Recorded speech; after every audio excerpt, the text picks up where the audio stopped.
நம்ம இன்னைக்கு பிலிப்பியர் நிருபத்தை எடுத்துக்கொள்ள போறோங்க. பிலிப்பியர் நிருபம், அதில் சொல்லப்பட்ட ஒரு சில நபர்களை உங்கள் முன்னால் நிறுத்தி நம்ம வாழ்க்கை எப்படி இருக்குன்னு சொல்லி இந்த ஞாயிற்றுக்கிழமை நம்ம ஆராய்ந்து பார்க்க போகிறோம். இந்த பிலிப்பியர் நிருபத்தில் சொல்லப்பட்ட காரியங்களை ஆராய்ந்து பார்த்துட்டு நான் இன்னைக்கு எப்படி இருக்கிறேன், அந்த பிலிப்பியர் நிருபத்தில் எழுதப்பட்ட அந்த நபர்களுடைய வாழ்க்கையும் ஏன் வாழ்க்கையை ஒப்பிட்டு பார்த்து ஆண்டவரே எங்களை சரிப்படுத்துங்கன்னு சொல்லி ஆண்டுகிட்ட நம்ம கேட்க போகிறோம்.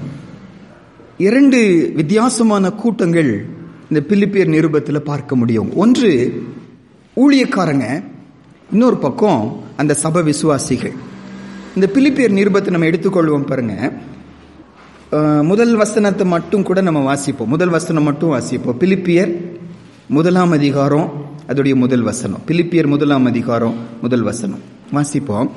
இயேசு கிறிஸ்துவின் ஊழியக்காரராகிய பவுலும் தீமோத்தேயுவும் பிலிப்பி பட்டணத்தில் கிறிஸ்து இயேசுவுக்குள்ளான பரிசுத்தவான்கள் அனைவருக்கும் கண்காணிகளுக்கும் உதவிக்காரருக்கும் எழுதுகிறது ஆவது.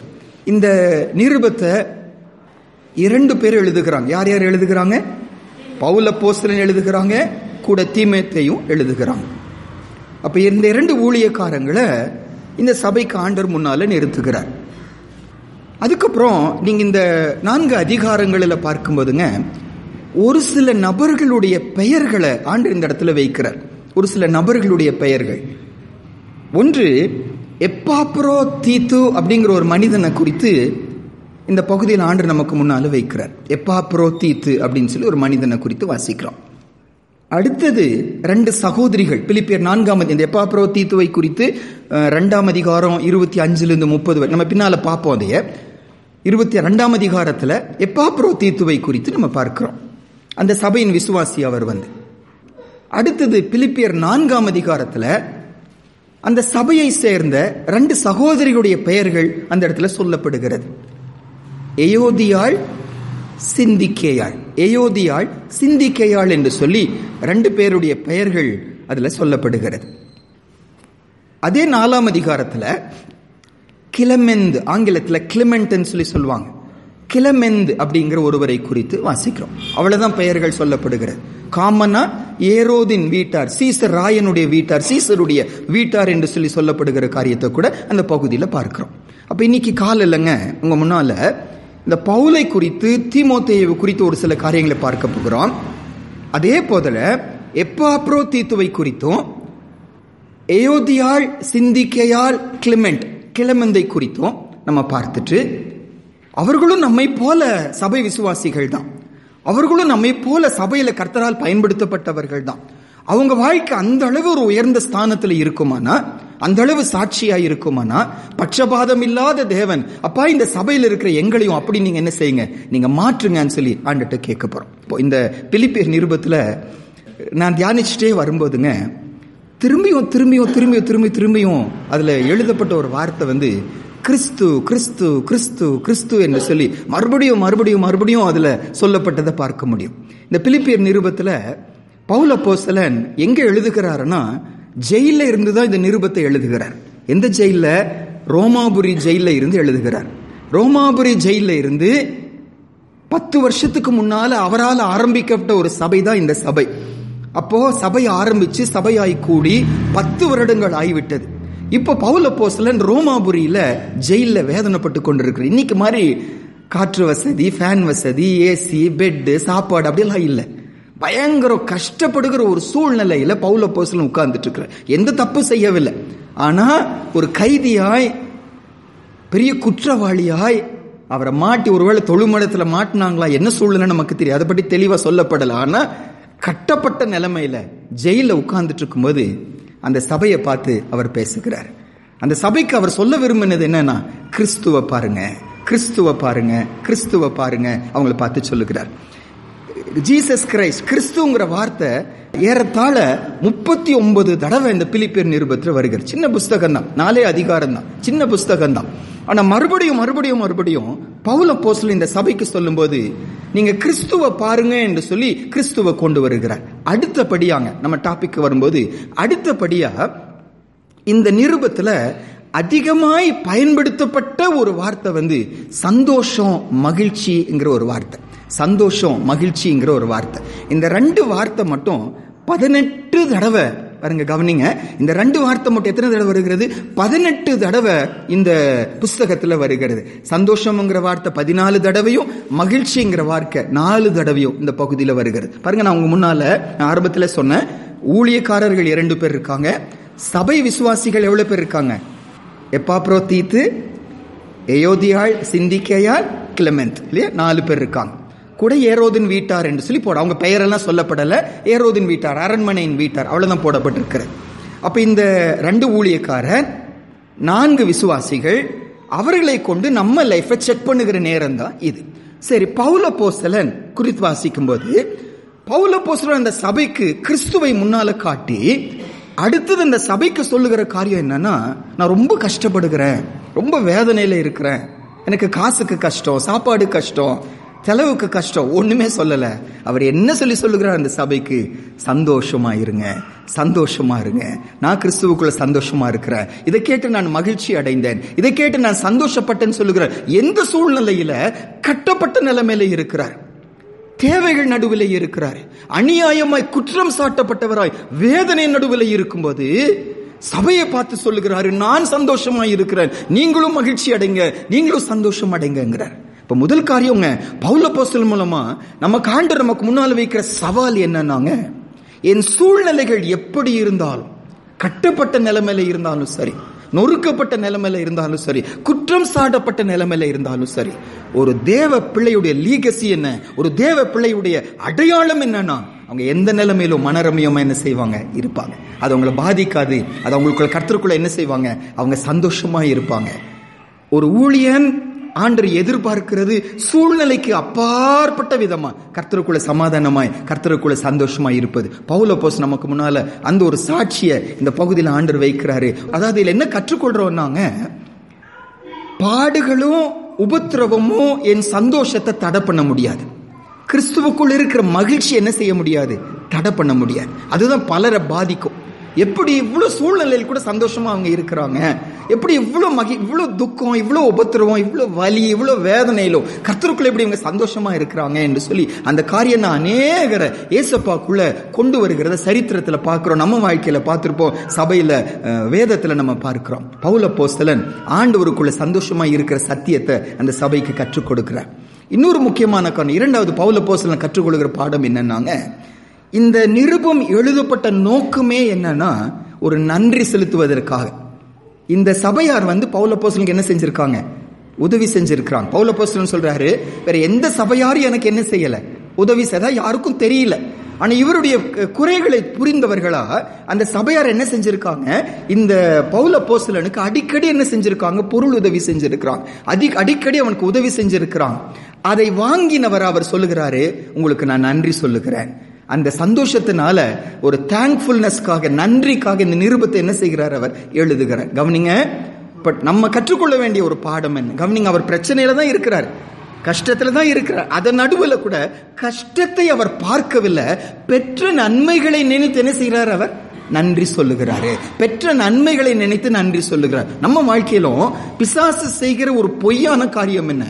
பெற்ற நன்மைகளை மறக்கடிக்கிறான், இருக்கிற குறைகளை கண்ணு முன்னால என்ன செய்யறான்? கொண்டு வர்றான், நன்மைகளை மறக்கடித்து விடுகிறான். குடும்பத்துல கூடங்க பிரச்சனைக்கு காரணம் என்னன்னா, நம்ம நன்மையை பார்க்க மாட்டேங்கிறோம், நல்லதை பார்க்க மாட்டேங்க. எதை பார்க்கிறோம்? பல நேரம் குறைச்சல்களை பார்த்துறோம், குறைகளை பார்த்துறோம். அவங்க கஷ்டப்பட்டு செஞ்ச அந்த காரியத்தை நம்ம என்ன செய்யறோம்? நம்ம கவனிக்க மாட்டேங்கிறோம். அவ்வளவு பிரயாசப்பட்டு செஞ்சிருக்காங்களே, சமையல் செஞ்சிருக்காங்க, கிளீன் பண்ணிருக்காங்க, சம்பாரிச்சுட்டு கொண்டு வந்திருக்கிறாங்க, அவ்வளவு வலி வேதனையில எல்லாம் செஞ்சிருக்காங்க. நன்மைகளை பார்த்து நன்றி சொல்வதுதான் ஆண்டுடைய பிள்ளைங்க. பவுல் அப்போஸ்தலன் தேங்க்ஃபுல்னஸா இருந்தார். நான் அது ஒரு வசனம் மட்டும் அது சம்பந்தமா வாசிப்போம் பாருங்க. பிலிப்பியர் நிருபம் 4ஆம் அதிகாரத்துக்கு வாங்க. பிலிப்பியர் நிருபம் 4ஆம் அதிகாரம் 15 வரைக்கும் வாசிப்போமாங்க. பிலிப்பியர் 4ஆம் அதிகாரம் 15ஆம் வசனத்திலிருந்து 18 வரைக்கும் நம்ம வாசிப்போம், சேர்ந்து வாசிப்போம். வாசிப்போம். மேலும் பிலிப்பியரே, சுவிசேஷத்தின் ஆரம்பத்திலே நான் மக்கதோனியாவிலிருந்து புறப்பட்ட போது கொடுக்கல் வாங்கல் காரியத்தில் நீங்கள் மாத்திரம் எனக்கு உடன்பட்டதே அல்லாமல் வேறொரு சபையும் உடன்படவில்லை என்று நீங்கள் அறிந்திருக்கிறீர்கள். நான் தெசலோனிக்கேயில் இருந்த போதும் என் குறைச்சலை நீக்கும்படி நீங்கள் 2 தரம் அனுப்பினீர்கள். உபகாரத்தை நான் நாடாமல் உங்கள் கணக்குக்கு பலன் பெருகும்படியே நாடுகிறேன். எல்லாம் எனக்கு கிடைத்தது, பரிபூரணமும் உண்டாயிருக்கிறது. உங்களால் அனுப்பப்பட்டவைகளை சுகந்த வாசனையும் தேவனுக்கு பிரியமான உகந்த பலியுமாக எப்பாப்ரோதீத்துவின் கையில் வரப்பற்றி கொண்டபடியால் நான் திருப்தி அடைந்து இருக்கிறேன். பெற்ற நன்மைக்காக நன்றி சொல்லுகிறாரு. திருப்தியா நீங்க கொடுத்திருக்க. அப்போ இந்த எப்பாப்ரோதீத்து மூலமா உதவி கொடுத்து அனுப்பிச்சிருக்காங்க. அதை வாங்கி இருக்கிறாரு. வாங்கிட்டு நன்றி சொல்வதற்காக ஒரு லெட்டர் அதே எப்பாப்ரோதீத்துட்ட கொடுத்து திரும்பி என்ன செய்யறாரு? அவர் அனுப்புகிறார். நன்றி உள்ளவரா இருந்தார். நானும் நீங்களும் கர்த்தருக்குள்ள நன்றி உள்ளவர்களா இருக்கிறோமா? ஆண்டவர் செய்த நன்மைகளை மறந்துட்டோமா? ஒரு பாடல் உண்டு ஆங்கிலத்தில், count your blessings, name them one by one. எண்ணிப்பார் நீ பெற்ற நன்மைகளை. அந்த கர்த்தர் செய்த நன்மைகளை யோசிக்க யோசிக்க யோசிக்கங்க இருக்கிற குறை பெருசா தெரியவே தெரியும். இவ்வளவு அழகா நடத்தி வந்திருக்கார், இவ்வளவு பாதுகாத்து, இவ்வளவு ஆச்சரியமா நம்ம தாங்கி வந்திருக்கிறார். அதை நினைப்போம்னா இருக்கிற குறைகளை பெருசா என்ன செய்ய மாட்டோம் பார்க்கும். இதெல்லாம் செஞ்சவர் இதை செய்ய மாட்டாரா? இவ்வளவு அழகா நடத்தணும், இதை மட்டும் செய்ய மாட்டார். அதான் ஏசப்பா கேட்கிற, சொந்த குமாரன் என்று சொல்லியும் பாராமல் அவரையே உங்களுக்காக ஒப்பு கொடுத்த ரோமர் 8:32 ஒப்பு கொடுத்தவர் அவரோடு கூட மற்ற எல்லாவற்றையும் அருளாது இருப்பது எப்படி? நன்றி சொல்ல என்ன செய்வோம்? நம்ம ஆரம்பிப்போம். பவுல் அப்போஸ்தலன் நன்றி சொல்லுகிறார், தேங்க்ஃபுல்லா இருக்கிறார். இந்த சபை அந்த சுவிசேஷம் கேட்ட நாளிலிருந்து அவங்களுக்குள்ள வந்த மாற்றம் என்ன? இந்த சுவிசேஷ பணிக்கு அவர்கள் உடன்பட்டார்கள். they were partners for the gospel. 1 அதிகாரம் 5 வசனம் 6 வசனத்துல நம்ம அதை பார்ப்போம். அவர்கள் சுவிசேஷத்துக்கு உடன்பட்டார்கள். அதை கேட்ட பவுல் ஆண்டவருக்கு என்ன செய்கிறாரு? நன்றி சொல்ல ஆரம்பிக்கிறார். கவனிங்க, பவுல் அப்போஸ்தலனுடைய குணத்தை பார்த்துட்டு வரோம். பாடுகள் மத்தியில கூட சந்தோஷமா இருக்க முடியும்னு சொல்லி தன் வாழ்க்கையை காட்டி சபையை பார்த்து நீங்க சந்தோஷமா இருங்கன்னு சொல்லி சொல்லுகிறார். ஒன்று. இரண்டாவதாக பவுல் அப்போஸ்தலன் என்ன கற்றுக் கொடுக்கிறாரு? நன்றி அறிதல் உள்ளவர்களா நம்ம என்ன செய்யணும்? இருக்கணும். எவ்வளவு அழகா ஆண்டவர் நடத்தி வந்திருக்கார், எவ்வளவு கிருபையா செஞ்சிருக்கார். ஒரு சில காரியங்களை தடுத்து நிறுத்தினதற்காக கூட என்ன செய்யணும்? நம்ம நன்றி சொல்லணும். அதை மட்டும் செஞ்சிருந்தாரா நம்ம லைஃப் எங்கேயோ போயிருந்திருக்கும். நம்ம அது நான் அன்னைக்கு அழுத, அன்னைக்கு கேட்டேன், ஏசப்பா கொடுக்கல, நன்மைக்காக செஞ்சார். அதை நினைச்சு ஏசப்பாக்கு என்ன செய்யணும்? நம்ம நன்றி அறிதல் உள்ளவர்களா இருக்கணும். மூன்றாவது பவுல் அப்போஸ்தலன் லைஃப்ல இதுல பார்க்கிற பாடம் என்னன்னாங்க, இந்த சபையார் அவங்களுக்கு உதவி செஞ்சிருக்காங்க. எந்த சபையும் அவருக்கு உதவி செய்யல, இந்த சபை உதவி செஞ்சிருக்காங்க. பயங்கரமா உதவி செஞ்சிருக்காங்க. தேவைகளை சந்திச்சிருக்கிறாங்க. பரிபூர்ணப்படுகிற அளவு, திருப்தி அடைகிற அளவு அந்த சபையார் அந்த சகோதரனுக்கு உதவி செஞ்சிருக்கிறாங்க. நல்லா கவனிப்பீங்கன்னா, ஒருத்தர்கிட்ட நம்ம உதவி வாங்கிட்டோம்னு வச்சுக்கோங்க, அவங்கள கடிந்து கொள்வது ரொம்ப கஷ்டம். நான் சொல்றது புரிஞ்சுக்கிறீங்களா? ஒருத்தர் ஏதாவது நம்ம உதவி வாங்கிட்டோம்னா அவங்க கூட இருக்க உறவே என்ன செஞ்சிரும்னா மாறிடும். அவங்களோட அன்பா தான் பேசுவோம், மரியாதையா தான் பேசுவோம். அவங்க ஏதாவது குறை பார்த்தா சொல்றதுக்கு என்ன செய்வோம்? இவ்வளவு நன்மையை நம்ம வாங்கியிருக்கோம், நம்ம இப்படி செய்யலாமா அப்படின்னு சொல்லி நமக்கு என்ன இருக்கும்? கஷ்டமா இருக்கும். யார்கிட்டயாவது நம்ம நன்மை வாங்கிட்டோம்னா, உதவி வாங்கிட்டோம்னா அவங்கள நம்ம என்ன செய்ய முடியாது? ரொம்ப ஈஸியா என்ன செய்ய முடியாது? கடிந்து கொள்ள முடியாது. செய்கிற தவற அவங்கள சுட்டி காட்ட முடியும். ரொம்ப கஷ்டமா போயிடும். அதாவது கடினமான காரியங்களை சொல்வது ரொம்ப கஷ்டமா போய்விடும். ஆனா பவுல் அப்போஸ்தலன் அப்படி இருக்கவே இல்லை.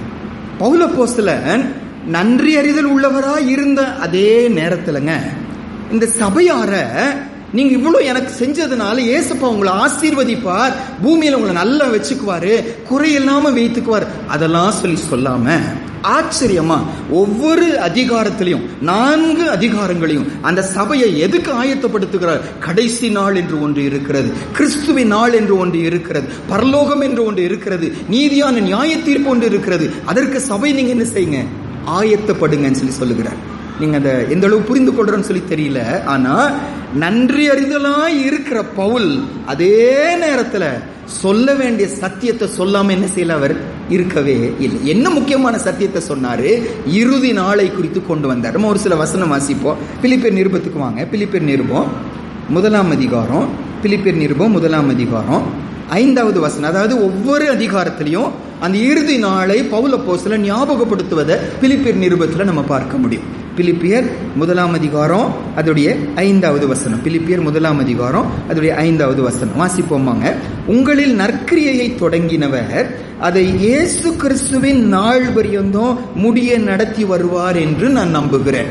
இந்த இடத்துல இயேசு கிறிஸ்துவின் நாள் என்று ஒரு நாளை பவுல் அப்போஸ்தலன் எடுத்துட்டு அவங்களை என்ன செய்கிறாரு? ஞாபகப்படுத்துகிறார். ஒரு நாள் வரப்போகிறது, ஆண்டுடைய வருகை நாள் இருக்க போகிறது என்று சொல்லி அவர்களுக்கு எச்சரிக்கை கொடுக்கிறத பார்க்கிறோம்.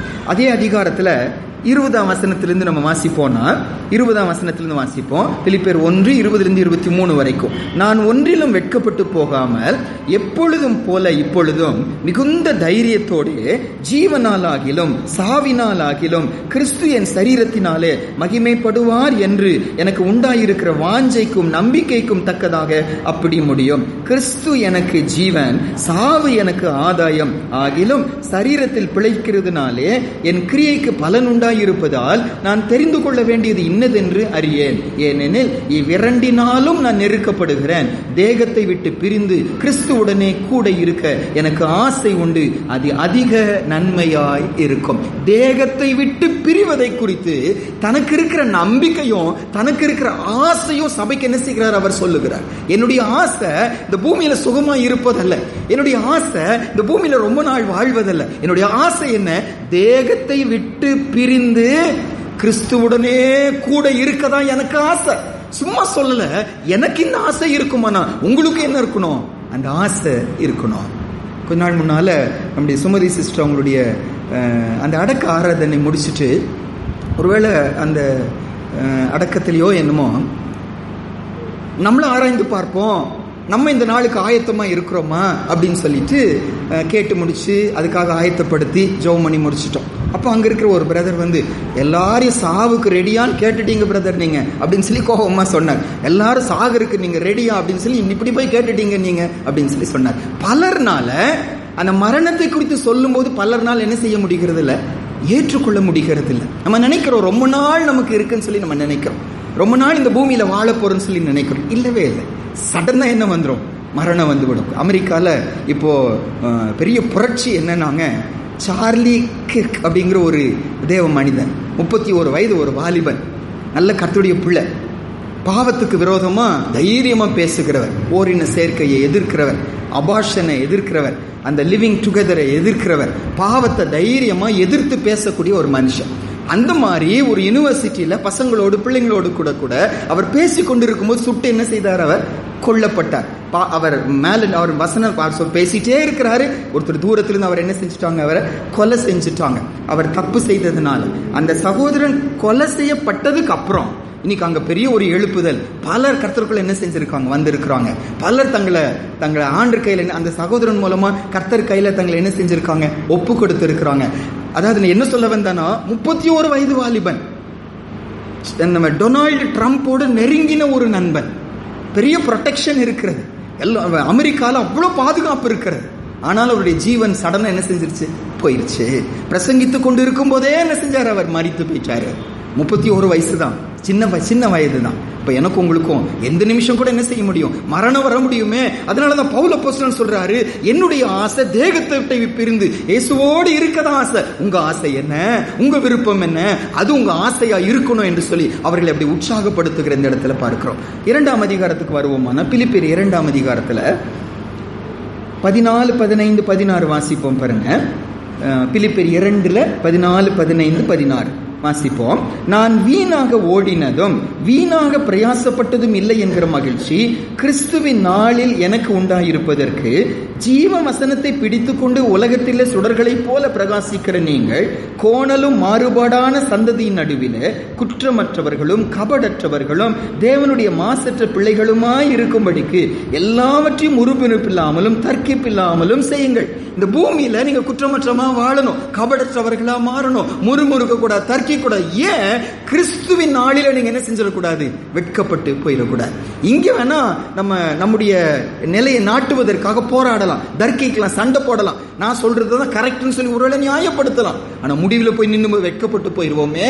அப்ப இந்த பூமியில நீங்க குற்றமற்றவர்களாய் வாழ்ந்தாதான் கிறிஸ்துவின் நாளில என்ன இருக்காது? உங்களுக்கும் வெட்கம் இருக்காது, எனக்கும் வெட்கம் இருக்காது. அந்த நாளுக்கு நீங்க ஆயத்தப்படுங்கள் என்று சொல்லி சபையை ஆயத்தப்படுத்துகிறார். 3ஆம் அதிகாரத்துக்கு வருவோம். 3ஆம் அதிகாரம் பவுல் அப்போஸ்தலன் எல்லாவற்றையும் நஷ்டம் என்று விட்டார், குப்பையுமாக எண்ணுகிறார். இந்த 3ஆம் அதிகாரத்துல தான் அந்த வசனத்தை பார்க்கிறோம். எல்லாவற்றையும் தியாகம் பண்ணினார், எல்லாவற்றையும் விட்டுட்டார். ஏன் விட்டுட்டான்னு சொல்லி கேட்டா காரணத்தை சொல்லுகிறாரு 10வது வசனத்துல. 10வது வசனம் பாருங்க, பிலிப்பியர் 3:10. பிலிப்பியர் 3ஆம் அதிகாரம் 10வது வசனம். இப்படி நான் அவரையும் அவருடைய உயிர்த்தெழுதலின் வல்லமையையும் அவருடைய பாடுகளின் ஐக்கியத்தையும் அறிகிறதற்கும் அவருடைய மரணத்திற்கு ஒப்பான மரணத்திற்குள்ளாகி எப்படி ஆயினும் நான் மரித்தோரில் இருந்து உயிரோடு எழுந்திருப்பதற்கு தகுதியாகும்படியாக அவருக்காக எல்லாவற்றையும் நஷ்டம் என்று விட்டேன், குப்பையுமாக எண்ணுகிறேன். எப்படியாவது, ஒரு வார்த்தை பாருங்க, அப்படிப்பட்ட தேவனுடைய மனுஷன் அவர் சொல்றாரு, எப்படியாவது உயிர்த்தெழுதலில் நான் பங்கடையணும், அதுக்காக எல்லாவற்றையும் நஷ்டம் என்று விட்டேன், குப்பையுமாக எண்ணுகிறேன். ஏன் போராட மாட்டேங்கிறீங்க? ஏன் மத்தவங்க போல சண்டை போட மாட்டேங்கிறீங்க? ஏன் விட்டு கொடுக்குறீங்க? ஏன் போலீஸ்க்கு போக மாட்டேங்கிறீங்க? ஏன் கோர்ட்டுக்கு போக மாட்டேங்கிறீங்க? ஏன் உங்க நிலைமைக்காக நீங்க சண்டை போட மாட்டேங்கிறீங்க? நான் இங்க செஞ்ச அதை நான் என்ன செஞ்சிருவேன், இழந்துருவேன். எப்படி ஆயினும் உயிர்த்தெழுதலில் நான் பங்கடையணும், நீங்களும் அப்படி அடையணும். அதே அதிகாரம் 20வது வசனம் பாருங்க, பிலிப்பியர் 3ஆம் அதிகாரம் 20-21. நம்ம எல்லாருக்கும் நல்ல தெரிஞ்ச வசனம் அந்த வசனம். பிலிப்பியர் 3ஆம் அதிகாரம் 20-21. அன்றைக்கு இருந்த ஊழியக்காரங்க எப்படி இருந்தாங்க, இன்றைக்கு ஒரு ஊழியனா நான் இருந்தா நான் எப்படி இருக்கணும் என்றதை இந்த வசனத்தை வாசிச்சுட்டு வருகிறோம். 20-21 வாசிப்போம். நம்முடைய குடியிருப்போ பரலோகத்தில் இருக்கிறது, அங்கே இருந்து கர்த்தராய் இருக்கிற இயேசு கிறிஸ்து என்னும் இரட்சகர் வர எதிர்பார்த்து கொண்டிருக்கிறோம். அவர் எல்லாவற்றையும் தமக்கு கீழ்ப்படுத்தி கொள்ளத்தக்கதாக தம்முடைய வல்லமையான செயலின்படியே நம்முடைய அற்பமான சரீரத்தை தம்முடைய மகிமையான சரீரத்திற்கு ஒப்பாக மறுரூபப்படுத்துவார். நம்பிக்கை கொடுக்கிறாங்க. நம்முடைய குடியிருப்பு பரலோகத்துல தான் இருக்கிறது. ஆண்டவர் நம்மை மறுரூபப்படுத்துவார். ஆயத்தமா, நீங்க ஆயத்தமா? அந்த சபையை பார்த்து அந்த கடைசி நாட்களுக்கு, வருகை நாட்களுக்கு, உயிர்த்தெழுதலை நாட்களுக்கு, ஆண்டவர் மறுரூபப்படுத்துகிற நாட்களுக்கு சபையை ஆயத்தப்படுத்துவதை பார்க்கிறோம். இன்னைக்கு நம்முடைய வாஞ்சை என்ன, நம்முடைய பாரம் என்ன, நம்முடைய பாடல் என்ன, நம்முடைய அறிக்கைகள் என்ன, நம்முடைய சபையை உற்சாகப்படுத்துவது என்ன, ஒருத்தர் உற்சாகப்படுத்திக் கொள்வது என்ன? பூமிக்காகவா, பூமிக்குரிய காரியங்களுக்காகவா? இது நிரந்தரம் இல்லையே, இது நிரந்தரம் இல்லையே, இதை நம்பி போனா ஏமாந்து போயிருவோமே. நித்திய வாழ்க்கை ஒன்று இருக்கு. பவுல் அவர்களை உற்சாகப்படுத்தினதை பார்க்க 4ஆம் அதிகாரத்துக்கு வருவோம். 4ஆம் அதிகாரம் 19வது வசனத்துல அந்த முடிவு நாளை குறித்து அங்க ஒரு வார்த்தை சொல்றாரு பாருங்க. 4ஆம் அதிகாரம் 19வது வசனம் வாசிப்போம். என் தேவன் தம்முடைய ஐஸ்வரியத்தின்படி உங்கள் குறைவை எல்லாம் கிறிஸ்து இயேசுவுக்குள் மகிமையிலே நிறைவாக்குவார். இந்த மகிமையிலங்கிற வார்த்தை விட்டுட்டீங்கன்னு வச்சுக்கோங்க, அது பூமிக்குரிய ஆசீர்வாதத்தை குறிக்கும். அதாவது இது என்ன சூழ்நிலையில் இந்த வார்த்தை எழுதுகிறாருன்னா, நீங்க எனக்கு உதவி செஞ்சீங்க, அதுவும் பூரணமா உதவி செஞ்சீங்க, என்ன திருப்திப்படுத்திட்டீங்க, இவ்வளவு கஷ்டப்பட்டு எனக்கு நீங்க உதவி செஞ்சிருக்கிறீங்க, கர்த்தர் உங்களை ஆசீர்வதிப்பார். இப்ப நான் கூட இப்ப சொன்ன பாருங்க, பிரதர்ஸ் வந்து பிரயாசப்பட்டு போய் கெரோசின் எல்லாம் வாங்கிட்டு வந்து அந்த நேர பாடல வசனம் எல்லாம் விட்டுட்டாங்க. பிரயாசப்பட்டுட்டு வந்து கொண்டு நம்ம இந்த மைக் கேட்கும்படி செஞ்சாங்க. கர்த்தர் உங்களை ஆசீர்வதிப்பாருன்னு சொல்லி சொன்னேன். எந்த எண்ணத்தோடு சொன்னேன் எனக்கு தெரியல. பூமிக்குரிய ஆசீர்வாதத்தை சொல்றேன்னா பரலோகத்தை ஆசீர்வாதத்தை சொல்றேன்னு சொல்லி தெரியல. ஆனா பவுல் அப்போஸ்தலன் நீங்க சொல்லும் போது, நீங்க எனக்கு உதவி செஞ்சீங்க, நான் நன்றி உள்ளவனா இருக்கிறேன், கர்த்தர் உங்களை பூமியில ஆசீர்வதிப்பாருன்னு சொல்லி சொல்ல என்னன்னு சொல்லி சொல்லுகிறாரு, மகிமையிலே உங்களை என்ன செய்வார், அவர் நிறைவாக்குவார். மகிமையின் நாள் ஒன்று வரப்போகிறது, மகிமைப்படுகிற நாட்கள் வரப்போகிறது, தேவ மகிமை முற்றிலும் அடையக்கூடிய நாள் வரப்போகிறது. அன்று கர்த்தர் உங்களை என்ன செய்வார், நிறைவாக்குவார். அப்போ பவுல் அப்போஸ்தலன் அவர்களுக்கு நன்றி உள்ளவனாய் இருந்த அதே நேரத்தில் அந்த முடிவு நாளை குறித்து சொல்வதற்கு அவர் என்ன செய்யல, யோசிக்கவே இல்லை. ஒருத்தர் பலவீனமா இருக்கும்னு வச்சுக்கோங்க. பலவீனமா இருக்கும்போது மாம்சத்துல நமக்கு என்ன ஆறுதலா இருக்கும்னா, ஆண்டவர் உங்களை சுகப்படுத்துவார், ஆண்டவர் உங்களை பலப்படுத்துவார். அப்படி சொல்வது மாம்சத்தில் என்னவா இருக்கும், சந்தோஷமா இருக்கும். ஆனா வசனத்தின்படி என்ன சொல்லணும்னா, இந்த பலவீனம் சும்மா வரல. இந்த பலவீனம் சும்மா வரல. இந்த பலவீனம் எதுக்கு வந்திருக்கிறது? ஒருவேளை இந்த பலவீனத்துல நீங்க மரித்து போனா, நீங்க ஆயத்தமா இருக்கிறீங்கன்னு யோசிச்சு பார்ப்பதற்காக ஆண்டவர் செஞ்சிருக்காரு, அனுப்பியிருக்காரு. கர்த்தர் சித்தம் கொண்டு வாழ வச்சா சந்தோஷம். ஆனா ஒருவேளை இந்த பலவீனம் மரணமாய் முடியுமானா, சகோதரனே, சகோதரியே, ஊழியனே, நீ ஆயத்தமான என்ன செய்யணும், நான் கேட்கணும். அது எனக்கு சந்தோஷமா இருக்குமா? பவுல் அப்போஸ்தலன் செய்த காரியம் அது. அந்த சபைக்கு நன்றி உள்ளவராக இருக்கிற அதே நேரத்தில் கர்த்தர் உங்களை ஆசீர்வதிப்பார், பூமியில ஆசீர்வதிப்பார் என்று சொல்லி சொல்லாம, மகிமையில் உங்களை என்ன செய்வார், அவர் உங்களை ஆசீர்வதிப்பார். அந்த மகிமைக்கு நீங்க ஆயத்தமா இருக்கிறீங்க, நான் ஆயத்தமா இருக்கிறேன், என்னுடைய ஆசை அது, என்னுடைய குடி இருப்பது, மறுரூபப்படுத்துவார் நம்பிக்கையோடு கூட இருக்கிறேன். என் மரணத்தினால் அவர் மகிமைப்படுவார் என்று நான் நம்பி இருக்கிறேன். உங்க நம்பிக்கை என்ன? நம்ம என்ன சொல்லுகிறோம் இன்னைக்கு? எதை வாஞ்சிக்கிறோம்? பலவீனமா இருக்கிற ஒருத்தரை சந்திக்கும் போது அவங்கள ஏசப்பா சுகப்படுத்துவார் என்று சொல்லி அவங்கள ஏமாத்திட்டு போறோமா, அல்லது ஆண்டுடைய வருகைக்கு ஆயத்தப்படுத்துகிறோமா? நான் முதல்ல சொல்லியிருக்கேன், ஒரு சிலருக்கு இது புதிதாக இருக்கும். நான் சின்னதாக இருக்கும்போது நான் கர்த்தருக்குள்ளே வருவதற்கெல்லாம் ஆண்டு பயன்படுத்தின ஒரு நல்ல ஊழியர் அவர். சடனாக ஒரு நாள் செய்தி வருகிறது, அவருடைய மனைவி ரொம்ப பலவீனமாக இருக்கிறாங்கன்னு சொல்லிட்டு, கேன்சரில் ஒருவேளை கடைசி நாட்களில் இருக்கிறாங்கன்னு சொல்லி செய்தி வந்துச்சு. நானும் இன்னொரு சகோதரனும் அவங்கள சந்திக்கிறதுக்காக போயிருந்தோம். அவங்க நல்ல சத்தியம் அறிஞ்சவங்க, உலகமெங்கும் கர்த்தரால் பயன்படுத்தக்கூடிய ஒரு நல்ல ஊழியர் அவர். பெரிய ஊழியங்கள் உண்டு அவர்களுக்கு. அவங்களுக்கு போய் சந்திக்கிறோம். இது ரொம்ப வருஷத்துக்கு முன்னால் போய் சந்திக்கிறோம். நான் அந்த சகோதரன் அவங்களோட கூட பேசி என்ன பேச முடியும், வசனம் நல்லா தெரிஞ்சவங்க, பெரிய ஊழியக்காரங்க. கொஞ்சம் சொல்லி ஜெபம் பண்ணிட்டு வெளியே உட்காந்துட்டு அந்த ஊழியக்காரரோடு கொஞ்சம் நேரம் கிடச்சிச்சு. யாரும் இருக்கவில்லை. அவரோடு உட்காந்து பேசும்போது நான் கேட்டேன், அம்மா ஆயத்தமாக இருக்கிறாங்களா ஐயா அப்படின்னு கேட்டேன். அந்த ஐயாட்ட கேட்டேன், பாஸ்டர் அம்மா, அவங்க ஊழியக்காரம்மா, அந்த அம்மா ஆயத்தமாக இருக்கிறாங்களா அப்படின்னு சொல்லி கேட்டேன். கொஞ்ச நேரம் அப்படியே ஷாக்காகி என்னை பார்த்து கேட்டார். கொஞ்ச நேரம் பார்த்தாரு. பார்த்துட்டு சொன்னார், ஆல்வேன், எத்தனையோ பேர் வந்து வந்து வந்து வந்து என்னுடைய மனைவியை ஏதோ வசனம் சொல்லி உற்சாகப்படுத்தி கர்த்தர் உன்னை சுகப்படுத்துவார், கர்த்தர் உனக்கு கிருபை கொடுப்பார் என்று சொல்லி ஜெபம் பண்ணி போயிட்டே இருக்கிறாங்க. என் மனைவி ஆயத்தமாக தான் இருந்தார். ஆனால் இவங்கெல்லாம் ஆண்டவனை சுகப்படுத்துவார், ஆண்டவனுக்கு விடுதலை கொடுப்பாருன்னு சொன்னோன்னே அவங்க விடுதலைக்காக எதிர்பார்க்க ஆரம்பிச்சுட்டு விடுதலை ஆகாம கண்டிஷன் வேர்ஸ் ஆகிட்டே போயிட்டே இருக்கிறது. நம்பிக்கையே எடுத்து போயிட்டாங்க. அப்ப அந்த பெரிய ஊழியன் ஜெபம் பண்ணிட்டு போனாரு, அந்த ஊழியக்காரங்க ஆண்டவர் உயர்த்துவாருன்னு சொல்லிட்டு போனாரு, அதெல்லாம் பொய்யா என்று சொல்லி ஆண்டவர் மேல நம்பிக்கையே இழந்த ஒரு நிலைமையில இந்த சகோதரி இப்படி போயிட்டு இருக்கிறாங்க. நீ தான் ஃபர்ஸ்ட் இந்த கேள்வியை கேட்பது. ஆயத்தமா இருக்கிறாங்களாங்கிற கேள்வி நீ தான் ஃபர்ஸ்ட் கேட்ட. கொஞ்சம் பேசுன்னு சொல்லி சொன்னாங்க. அப்புறம் போனோம், அவங்களோட கூட பேசணும். நல்ல கர்த்தரை அறிஞ்ச ஒரு சகோதரி, ஊழியத்தில் நல்ல பயன்படுத்தப்பட்ட ஒரு சகோதரி. அம்மா நீங்கள் ஆயத்தமாக இருக்கிறீங்களான்னு கேட்கும்போது அவங்க துக்கம், வேதனை, வசனம் வச்சு அவங்கள உற்சாகப்படுத்தி ஜெபம் பண்ணிட்டு வந்துட்டோம். கொஞ்ச நாட்களில் மகிமைக்குள்ள என்ன செஞ்சுட்டாங்க? பிரவேசிச்சுட்டாங்க. நம்பிக்கை அற்றவர்களாக இல்லை, நம்பிக்கை உள்ளவர்கள். நான் எங்கே போக போகிறேன்? ஆண்டுகிட்ட போக போகிற நம்பிக்கையோடு கூட போனாங்க.